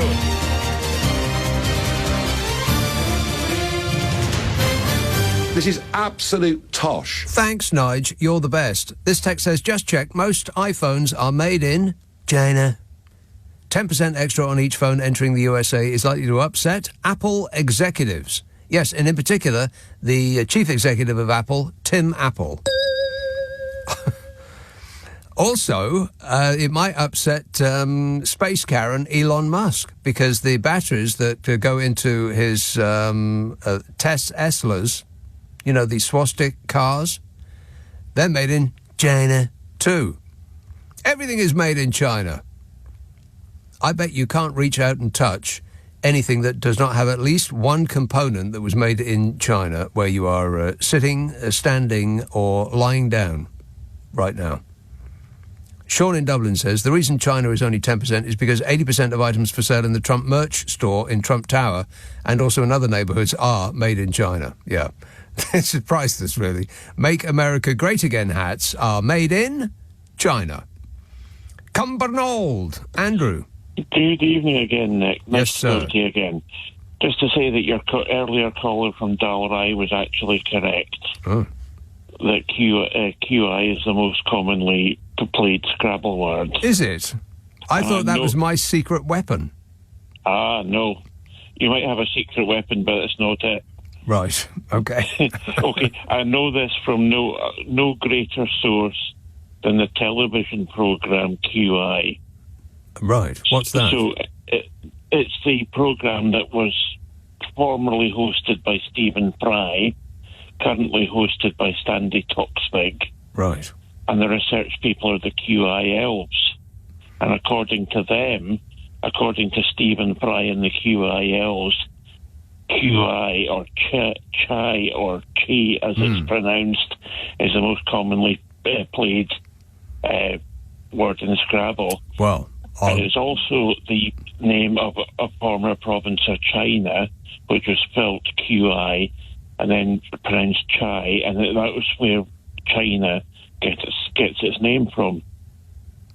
China. Wow. This show is educational, no? No. And the one thing I did notice when Trump was giving his press conference, is it just me, or is his bronzer avoiding his eyes? Yes. Well, I don't know whether he puts it on himself or whether he has a special face wrangler, as he must have a team of scaffolding experts who construct, like a big thing around his head to make his hair just so every morning. I don't know how he puts it on. Maybe he just presses his face into a bucket of it. I've got no idea. But he always avoids his eyes, like he's like he's been out in the sun wearing ski goggles. Yes, that's exactly it. Do you think it's a spray tan, and he's got a glamorous assistant to spray tan him? I don't know what shade it is. It used to be a sort of an orangey, and now it's a sort of a dusky, rusty kind of plant pot kind of shade. Yeah, and so he now reminds me of the look of a spectacled bear. Yes, yes, or a tanned Oompa Loompa. Yes. Which is, given that he's having a go at people with restricted growth, it's weird that he wants to try and look like an Oompa Loompa. That is true, yeah. It's weird that that seems to be a spirit animal, as an Oompa Loompa. An Oompa Loompa, or a spirit person, anyway. Yes. Okay. Good work. Thanks a lot, Andrew. Right. Ta-da. Okay. 0345 6060 973. Other items are imported... Oh, this is probably from a message I read some while ago. Other items are imported from Vietnam and Bangladesh, as well as China. Right, mostly China, though. Yvonne in Hastings says, hello, Nick. Reference the Donald and dwarfism. Has the opposite of that been singled out for Donald's tongue, i.e. barren? Could he be called a giant? Probably went for son, and it auto-corrected to tongue. Try reading these messages before you send them to me. Pretty pleased with sugar on top. Oldbury, Ranjit. Hi, Nick. You all right, mate? Yes, very good, thanks, Ranjit. Okay, I want to change the subject a little bit, yeah? You know Peter Mandelson, yeah? Mm-hmm. The way he apologised, yeah? Everybody's saying that Sir Keir Starmer hasn't got a backbone and everything, right? Yes. And I'm a Labour supporter. He needs to stand up and say, listen, Trump, this is my ambassador to the US. If you're not going to accept him, I'm throwing your ambassador out. And everybody around the world should start doing the same. Yeah, that sounds like a really stupid idea. The thing is, more and more people are going to think, because it's all in the media, and how everybody's trying to slight the Labour Party, even though they're trying to do the right things. Now, as a Labour activist, there's no way that any British ambassador has to apologise for what he has said in the past. Yeah, but we're not talking about a real adult here. We're talking about somebody wrote this description, which was perfect as far as I could see. The next 4 years, at least, is going to be like being in a room tied to a chair while a baby plays with a gun. I know, I agree with you, but it's making us look like idiots. That's what's annoying me at the moment, right? Yeah. But the other thing, when he says, his vocabulary there, Donald Trump's, it's so stupid, right? He goes, that helicopter was flying high a lot. What kind of language is that? He talks perfectly in tune with the people that he is trying to, successfully trying to bring on board. That's how they talk. That's why they like him, rather than Obama, who used to talk in complete sentences with subclauses and, made sense. He spoke almost as though he was reading it having been written down, whereas Donald Trump is just... He's got a very small vocabulary, but he uses it really well, and that's why his people like him, because there's almost no sentence contain a word that's over 2 syllables, apart from presidential. That's about the longest word that he'll say, and they understand what he's saying, and they like that. Nick, you said earlier on, there's more of us than them, yeah? Yes. So there's more of the rest of the world than America. Yes. Right? Now, I told you last week, I said when the big boys come down to play, he's going to be scared, right? So he's obviously scared of China. That's why he's put 10% on them, right? He's been the proper school bully, and he's picking on the weakest, right? Yes. Mexico, it's a poor country, I understand that.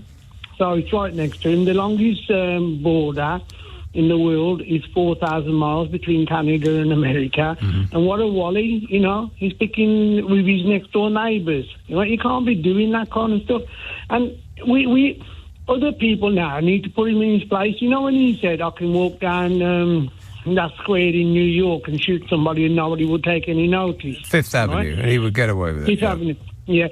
I think on this one, he has slipped up, even the dinglings, right? I know you had somebody with Ian Dowell. I listened to that the other day, right? Even the dinglings can't defend him on this one, right? Where he says about, dwarfism and this, that and the other. He's talking a load of nonsense because, when you call him the big Mimi, the orange Mimi, that's all he sounded like. He wanted to talk about himself, right? Well, that's just him all over. And I don't think that he's lost any support from saying that the person or persons that caused or had some responsibility for this plane crash were diversity, equity and inclusion hires. Because even if they weren't, it fits in with people's hatred of anybody that doesn't look and talk and walk exactly like they do, which is why he's president again. I watch in the news, Robert Kennedy Jr. Oh my God! He actually makes Donald Trump look intelligent. It makes him look sane. Yeah. Sane, right? He comes from a pedigree of politicians. Yeah. Okay. Good or bad, I don't know. I'm not. The way he was speaking yesterday, right, and people were questioning him. You know what? The clown car, right, is being assembled in America at the moment, right? And the quicker the rest of the world turn around and say to Donald Trump, mate, listen, we're gonna blackball you, right? You do what you want. See how great America is on its own without anybody else, right? They've never won a war. They've never won a war, have they? Right? Okay. Well, what have they actually won? They won a civil war, but then they were bound to win it one way or the other. Yeah. Ranjit, I've got to go, but thanks for that. 0345 6060 973. I mean, I think the lesson that we've learned really quickly is that we cannot rely on America. Not now. Not with him in the charge. Because he is unreliable. And it's not what you need in a friend. If a friend was unreliable, they wouldn't be your friend anymore. If you said, I'll meet you at this restaurant Tuesday at 8, and they said, I'll see you there, and you showed up and they didn't, without telling you, and you called them up and said, where were you? And they said, oh, I changed my mind. They wouldn't be your friend for very long, would they? Because you couldn't rely on them. Well, we can't rely on him. I mean, that's partly why his fans love him so, because he is unreliable. You never know what he's going to do next. Well, that might be okay if you are a poker player, for instance, but it's absolutely terrible as a quality for somebody who's running a country. So we have to run away from America. I mean, perhaps not run away, because that would be creating a scene. But we have to edge slowly out of the room, smiling, without making any sudden moves. And then move towards somebody who is reliable, who does act like a grown-up, who doesn't make everything about them, who isn't trying to take over the world, for a start. And that would be, well, just pick a random large trading bloc, preferably near us, because that's where most of the world does its trade, with those that are near them. And perhaps on a clear day you could spit that far. Anywhere come to mind? Nick Abbott on LBC. Call 0345 6060 973. What number are you calling from? I am calling from 0345 6060 973. Let's see now. Fareham. Neil. Hiya. Hello, Nick. Yes, yes, Neil. Right, hello. First time caller, long time listener. I'm actually looking at the TV now and listening to you. When Trump was spouting on yesterday about the FAA and the disability and all that malarkey, what he failed to mention was he hasn't either rescinded or repealed during his first time in power. So Obama instigated it, then it went through Trump, then it went through Biden. However, the only thing that's really of note was the FAA provides aviation careers to people with disabilities, dated Thursday, April 11th, 2019. So the only real thing that's been amended was under his watch. And it's going bonkers on the internet, saying exposed and humiliating crane crash. Because when he was reading from that thing yesterday, he was really reading something that was instigated by him in 2019. Yes. And I just thought I'd like to bring that to your attention. Yeah, I know that. Yes. I don't know what to say about that, really. Other than he's complaining about something that was brought in under his first presidency. Yeah. Absolutely. So he says it was changed. Yes, it was changed, but that was the only change, and he did it. But it wasn't specific for the FAA, the Federal Aviation Authority. It was government-wide, and so there's no indication that any person who didn't have all of their faculties or abilities, or who were fully able enough to do the job of flight traffic controller. It wasn't. There's no suggestion that they were giving those jobs to anybody just based on this inclusive regime. It was government wide. Government wide, but only enabled under him in that date in 2019. Right. It says it will enrol up to 20 people in the aviation development program, and they would train up to what's it say? Blah, blah, blah, blah, blah, blah. Anyway, so he didn't rescind it, he didn't repeal it, he didn't do anything apart from this one thing that came up under his watch. Yes, well, that is very inconvenient of you to say that out loud, Neil, and it's probably put you on a list. I'm dead. Well, let's not get carried away. I just wouldn't go to America soon, that's all. Thanks a lot, Neil. 0345 6060 973. D-Text, Nick, I would definitely recommend Slow Horses. The title does not reflect the theme. On a separate issue, isn't President Trump turning out to be a delight? The first sentence is true. Which one? That you would definitely recommend Slow Horses. Right. Well, I mean, as we were talking about this, there has been a development. Let's talk to US journalist with The Times, based in New York, Harriet Alexander, who has more to tell us. Hello, Harriet. Hello, hi. Hi, what can you tell us? Well, this happened about a little over an hour ago. We're still trying to work out what happened. Important to say that this is a small, privately owned plane, so it's a very different situation to Wednesday night, only 48 hours ago, which was an incredibly unusual occurrence. Small aircraft do suffer incidences fairly regularly, in all honesty. We wouldn't necessarily be flagging it were it not for the fact that it's happened so soon after Wednesday's crash. But yes, in Philadelphia, a small plane appears to have crashed into a residential area. There are reports that people were killed in this. Incredibly dramatic footage on social media of what appeared to be just something plunging from the sky and bursting into flames. We don't yet know how many people killed, but certainly it doesn't look like you would survive that if you were on board. And there are reports that there were people on the ground who might have been caught up with it as well. But again, to stress, it's a small aircraft. It's not a commercial passenger plane. Right, and what are the authorities saying, if anything? They're declaring an emergency. They haven't said anything official yet. They've issued an all-hands call for all the fire department to go to the area, but they haven't said anything about death toll yet or what this plane would be. Worth pointing out as well that this is the crash happened near northeast Philadelphia Airport, which is a small airport, but it serves a lot of private jets. And would that be the same air traffic control base that would also cover Washington? Because they're quite near, aren't they?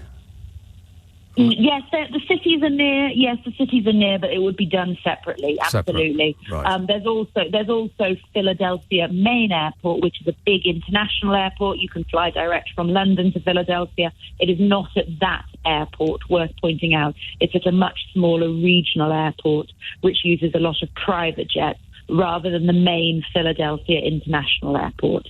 It's about 3 miles from this small airport, which is called Northeast Philadelphia Airport. So, again, this is not the main Philadelphia Airport. OK, got it. Thank you for that, Harriet. Harriet Alexander, US journalist with The Times, based in New York. With that update, there will be more on that story at the 5:30 news and throughout the night on LBC. Anne says, I do not expect you to participate in the annual birdwatch. It might have involved homework. I counted 1 robin, 1 blackbird, 3 sparrows, and just as I was about to put my tally chart away, along flew a family of 7 long-tailed tits.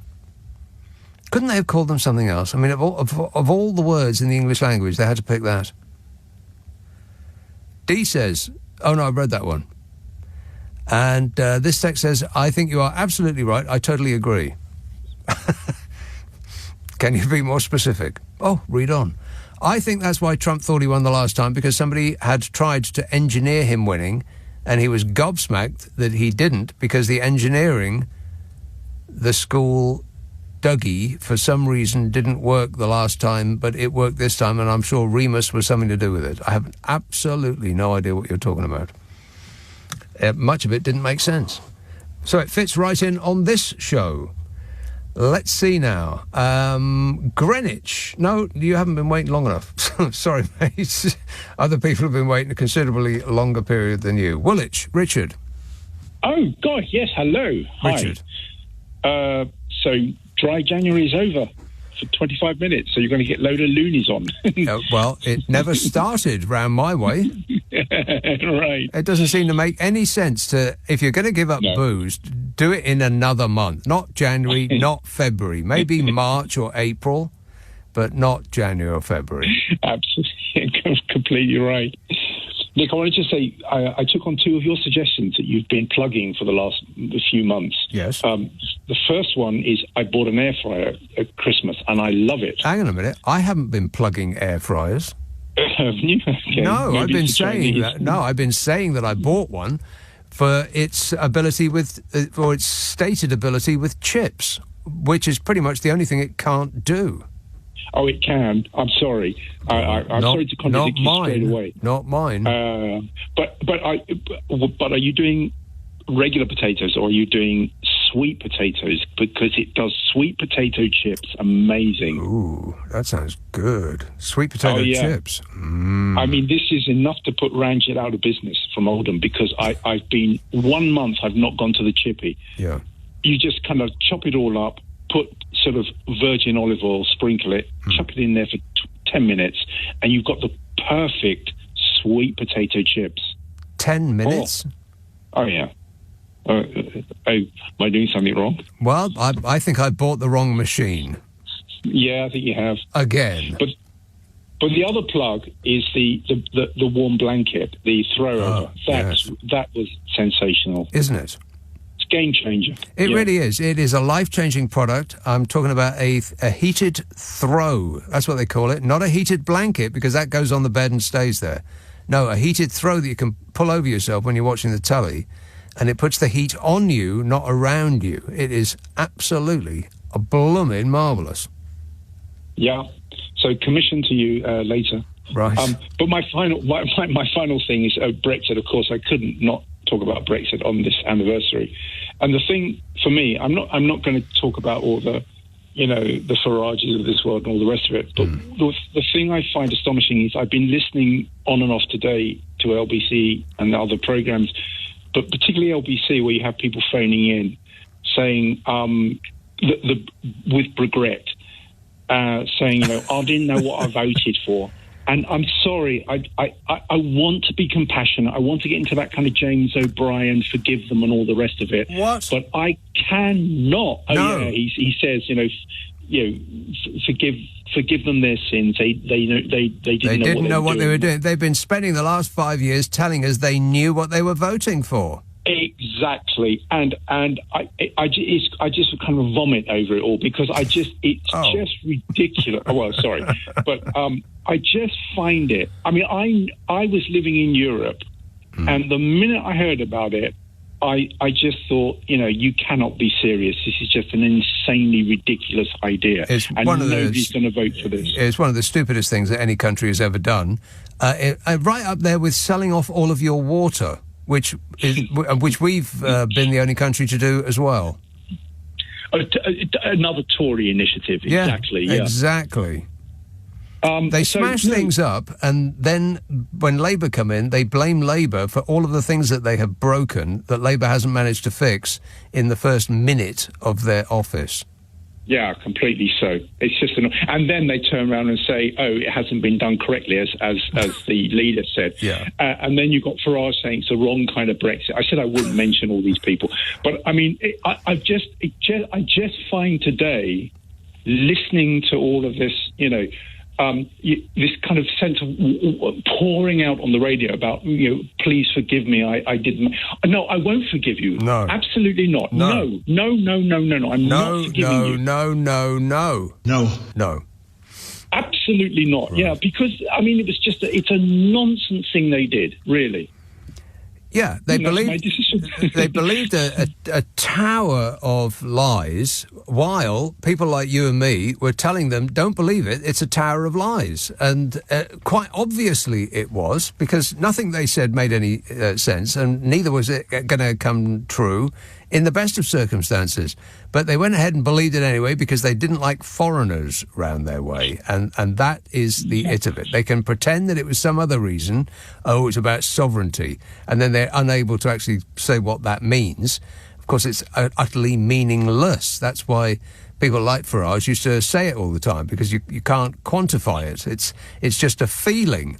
Aaron Banks had it absolutely right. Don't bother people with facts. It's all white noise. We're all about feelings now, he said, and that is the it of the Brexit thing.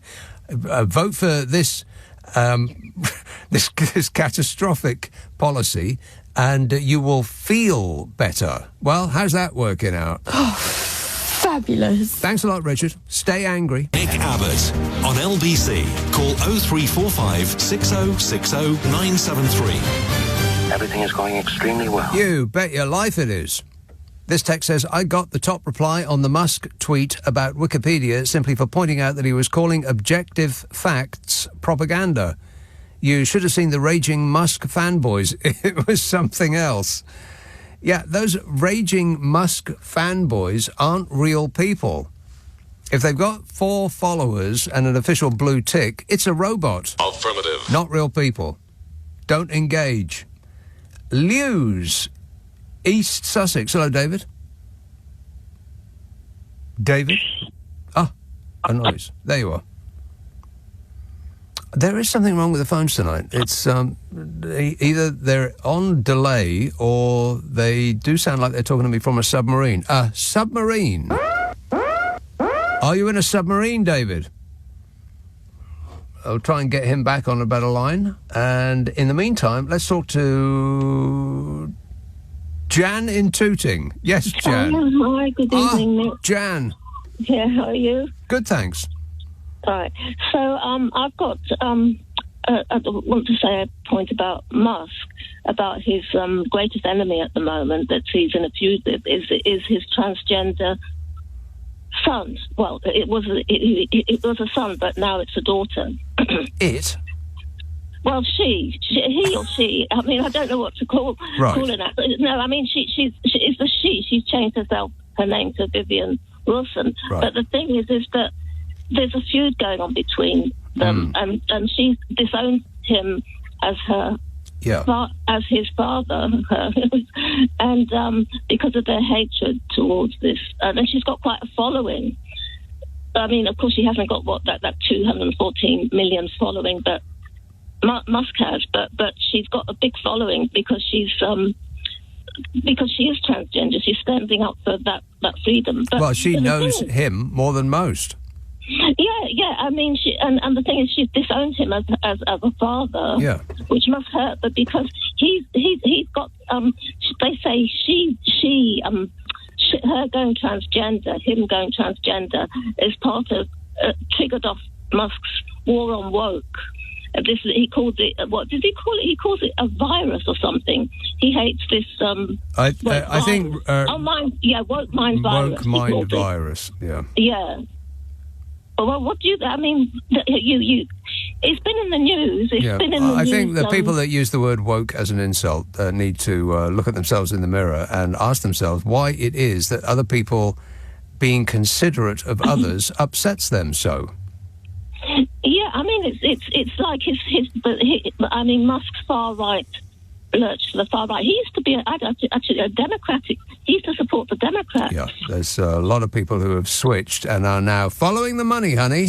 But Nick, I mean, the thing is, he this son has triggered him off taking.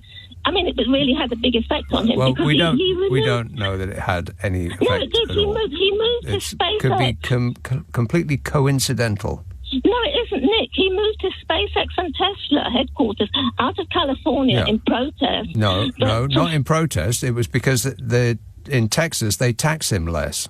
Oh, no, it's to do with the law barring schools requiring parents to... The California... He relocated for that reason. Yeah, okay. Well, that's what it said. I mean, because he was reacting to... I think in Texas they tax you less. Well, both maybe. I mean, the richest man in the world isn't made of money, Jan. He's got to watch the pennies. He's lost a son, though. Well, he's got 11 other children by multiple different women. Yeah, true. So, he's got others. But this one's waging a war on him on the social media, and she's got quite a following. Good. Okay, well, I'll get me a ringside seat and a box of popcorn. I'll see you down there. Thanks a lot, Jan. Ed in Los Angeles says, Nick, did you see that Democrat Mike Zimmer has flipped an Iowa State Senate seat blue in the first special election of the Trump era? Trump won this seat by 21 points in November. How did he win by that margin and the Senate seat flip 2 months later? Something is off. Well, there was a lot of that. There was a lot of people who were down the ballot when people went out the last election, and they voted Democrat all down the ballot and then Trump at the top, which seems a bit weird to me. I mean, particularly as America is very polarized at the moment, and you're either Democrat or you're Republican, and never the two shall meet. I mean, apart from on the lawn in front of your house when you're fighting over the the signs that you leave there. I just find it... everything about that last election seems a bit off to me. But no one is saying anything about it because the Democrats lost, and the Democrats don't want to make a scene. They're quite British in that regard. If Trump had lost, then he would have been screaming so loud you could hear him in space. But he didn't.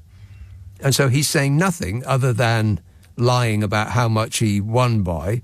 And he's got he won all the black votes and all the young vote and the women's vote, and all of this is lies and lies and lies. Pretty much the only people that voted for Donald Trump in large amounts were old white men. You get younger than about 55, I think, and it was all for Kamala. So old white men, once again, the problem. Not the solution. 0345 6060 973. Let's see. Kidderminster. Hello, Richard. Hello, Nick. Hello. Long time no speak. Just a quick one. Eggs in an air fryer, Nick. Did Carol say, or did she not? Have you tried boiling them in the air fryer and dipping them in the cold water? That doesn't sound like a very good idea to me. It was in the podcast, one of your podcasts. That I do with Cal McGiffin? Yeah. Yes. Yes. And it was. So I'll just plug that one in for you, Nick. And it's well, now, wait a minute. Have you tried this? Yes. You've tried boiling an egg in an air fryer, but not in water. Yes. Just, you put an egg in... It's the air fryer. Right. Air fryer. And then you put it into the cold water afterwards. Why do you do that? And then you can peel the skin off the egg. Oh, right. But you could lop the top off an egg and eat it hot. Well, you could boil it in a kettle, but I mean, there we go. Boil it in a kettle? No, that doesn't sound like a very good idea either. No. I mean, to me, it was, to put it in an air fryer, it doesn't... I would expect it to explode. Oh, it's quite interesting, but there we go. Interesting. Yeah. I'm not sure that sounds like something I would want to try. An interesting way of preparing a boiled egg. No, I'm going to stick with tried and tested. It honestly, you listen to the Karen McGiffin show. I think there's a book coming out. What's your book called, Nick? My book is called What a Way to Run a Country. It's got a baby on the front. Yeah. A dirty baby, as though this country and other countries as well are being run by a dirty baby. Don't be rude. Yeah. Don't be rude. I love that one, Nick, because I'll tell you. And what's Carol's book called, Nick? Oh, we don't know. She won't tell me. Yeah. We're all on tenterhooks at the moment. As soon as she's written it, she'll let us know. All right, thanks a lot, Richard. He's talking about a podcast that I do with Carol McGiffin. Yes? No. Yes. It's called What's Your Problem with Nick and Carol? In which the delightful Carol McGiffin and I try to solve people's problems. Now, if you've got a problem or an issue or a conundrum or something you've always wondered about and thought, why is that? Well, ask us. We'll know. And if we don't, we'll have a laugh talking about it anyway. There's over 300 episodes up there. We've been doing this for 5 years. What? 5 years. I can't believe it. I can't believe we haven't killed each other yet. If you wish to be amused, if you want to just sort of check out, because there's no politics on it, because she and I agree on nothing at all. In fact, we started a way of stopping us arguing by having our safe space words, which we yell out when we're about to go down a route that would lead in catastrophe. And at that point, we have to talk about a prearranged topic, which people do send us lists of, and I'm very grateful for that. So if you've got a list of topics that you would like us to talk about, or a problem or issue or a conundrum that you want us to have a bash at, then send it to the following address, nickandcarol@global.com. NICKANDCAROL @global.com. and prepare to be totally satisfied. Oh, right, yeah. And as I say, if you want to just tune out, it is the perfect thing to tune out to. If you just can't stand the news anymore, then this will be right up your alley, because we don't talk about politics. It's all just funny. What's your problem with Nick and Carol? Nick Abbott on LBC. Call 0345 6060 973. Right, so what are we doing? We're doing a radio show, Given. This says, Nick, I thought it was just me who heard Trump say that about Elon Musk knowing more about vote counting machines than anybody. And I'm sure he mentioned rigging the vote, but I couldn't find a news clip of that anywhere, said that anonymous messenger. And Randolph says, on that subject, hi, Nick, Elon Musk looked as if Trump was letting the cat out of the bag. He could hardly speak when it was his turn. I thought Trump was almost boasting about rigging this election. Yeah, kind of, yeah, because he can't help himself, because nothing he has ever said or done up to this point in his life has come with consequences. So he just blurts it out, says the quiet part out loud. Lewis, East Sussex. Yes, David, got you back. Hi, Nick. It's Lewis in East Sussex. Sorry. Lewis, right. Well, why is it Lewes?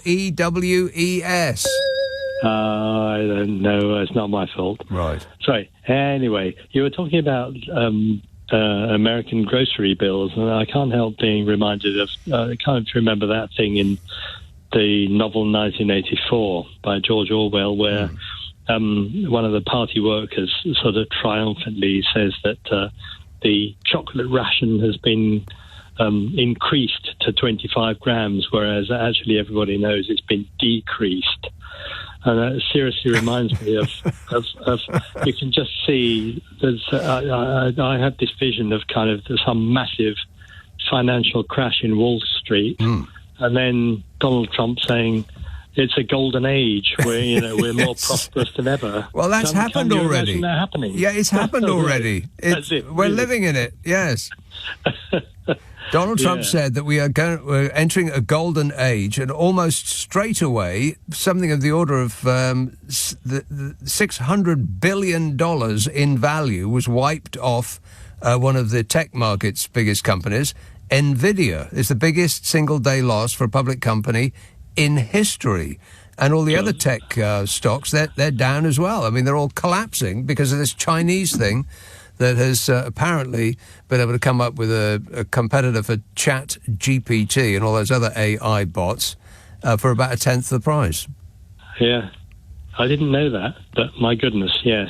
Well, good old George Orwell, eh? Yeah, that's right. It's spot on, as usual, yeah. All right, good work. Thanks, David. Thank you. Ta-ra. 0345 6060 973. Yeah, keep this in mind. I mean, there is a tendency, because it's coming at you so fast, and that is the intention, is to make you sort of think, oh, okay, I give up. I give in. You win. No. These are not geniuses. These are... It's a mixture of the insane, the absolute morons, and perfectly ordinary, normal people who think way too much of themselves.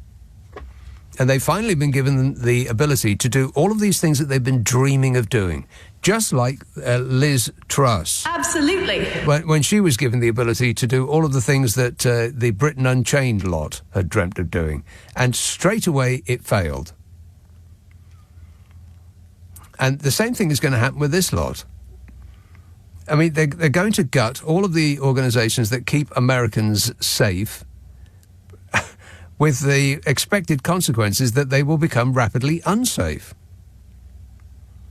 And they're going to try, of course, and blame it on outside forces, and it's Sleepy Joe Biden's fault, and it's the fault of Hillary's emails, and Barack Hussein Obama is his fault, and that might wash for a bit, but not for the 4 years of his presidency, or the 8 or 12 or whatever it is that we're about to get.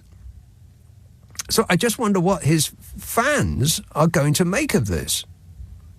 Because the tariffs are coming in on this weekend, aren't they? If not already. 20 or 25%, I can't remember which it is, tariffs on the produce coming in from Mexico and Canada, which is going to send people's bills through the roof. And there will also be, in large number, freshly fired from their jobs, which they thought were secure jobs, with the federal government.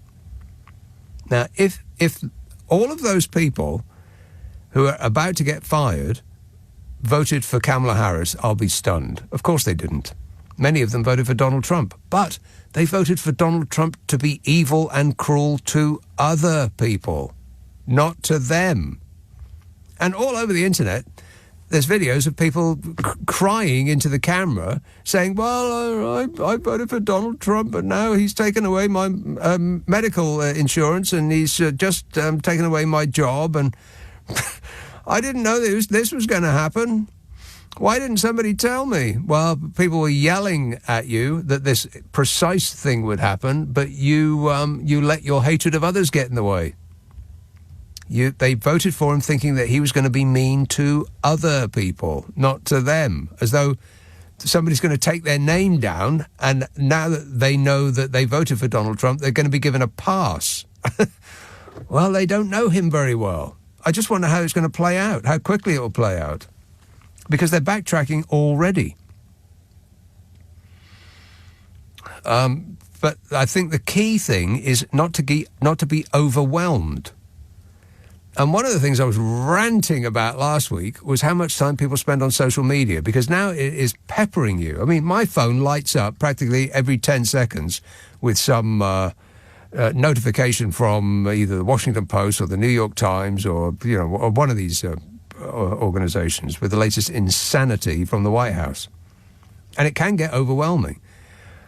And you go on social media and it's just wave after wave of this stuff. Well, my recommendation is to get off it. And I'm trying to put that into practice myself by limiting myself just to mornings. 20 minutes, 30 minutes tops, and then do something else. Just walk away. It'll be the same. It'll still be crazy when you get back. You won't miss anything. It's just that you won't be up to your eyeballs in it. And at that, and when you do get up to your eyeballs, that's the point at which you're slump and you just, I can't take it anymore. Okay, I give in. Well, don't. Just don't. Bath. Hello, John. Hello, how you doing? Good, thanks. You know, I was doing the whole dry January thing. Oh. Until your caller called in and said he started talking about Scrabble. Yes. And I reached for the first bottle I had in the house. Scrabble? Well, I don't know what it is about Scrabble. It just does my head in. But anyway. Yeah, it's one of those games that it just takes too long. Yeah, and it's just like the way he's so. Listen, he's a great guy. You know, I mean, I'm glad he knows what he's doing and stuff. But just that was enough for me. You know, I just thought I've been sober long enough. I maintain that January is the worst month to try to go sober. I mean, I'm not recommending people drink at all, but if you're intending to give up for a month, pick a nice month that you can go out and enjoy yourself. Not a month that you're stuck indoors staring at the wall, wondering what to do with yourself. Yeah, horrible. The weather's horrible. Yes. Everything's yeah, exactly. And February is worse usually. Yeah, I mean, oh God. But anyway, do you know? I was listening to one of your colleagues. I think it was Ben, and somebody rang up. He was like a apologist for Trump. Yes, and it was quite funny what he said. He said, "I don't mind dwarfs working for air for." Sorry, it's making me laugh to saying it. I don't mind dwarfs working for companies in airports and stuff, but they need to be qualified. Well, yes, this is part of the craziness. I mean, first of all, there's no indication that anybody that was not fully qualified was employed by the Federal Aviation Authority. just because they were trying to tick a box that says, well, we've got a black woman lesbian now, so we're safe. A black dwarf lesbian. Yes, right. But where did they pick that out? I mean, a tragedy happens and somebody dies. Well, why have they gone to that? Because it's the message at the moment.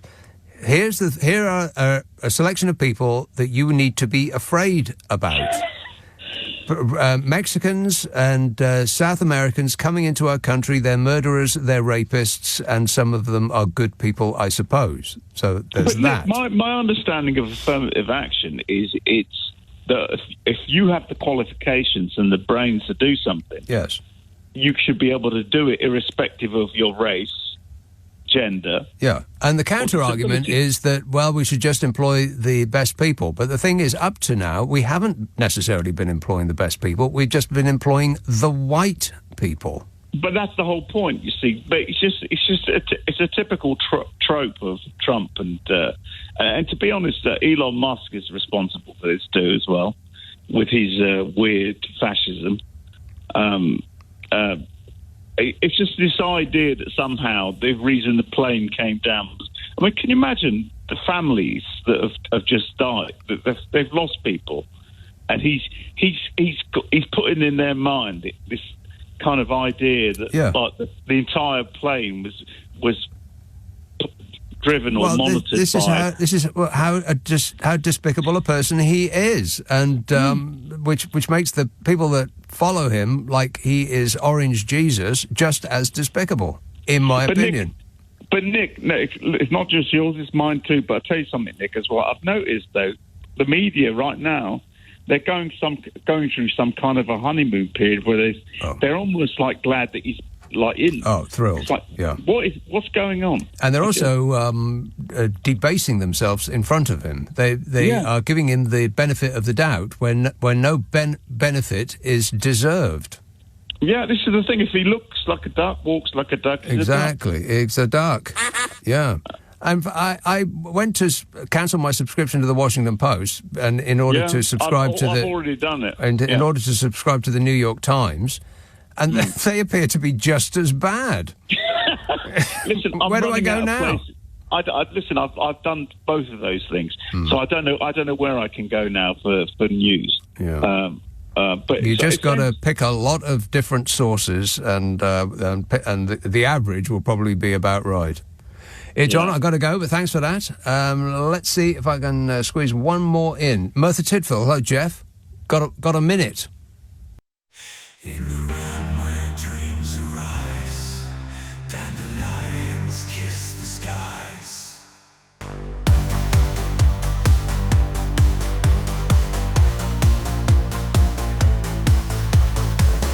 In poems and tales they fly free, the symbols of boundless liberty. Dandelions whisper in the breeze, a journey beyond with effortless ease.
the representative of Tennessee has proposed an amendment to the Constitution to allow the sitting president to go an extra 2 years. Yes. That was within a couple of days of the inauguration. But it's worse than that. It's worse than that, because he specifically said that if the president had a term and then was interrupted by another president and then had another term, so there wasn't a confluence. That's not the right word. It wasn't contingent. Then only then can you get another term. In other words, Barack Obama can't, and nor can previous presidents who were two-termers. Only President Trump. I mean, he might as well have said, he might as well have put Trump's name in there. Yeah, well, he's not going. No, I'm telling you he ain't going, no.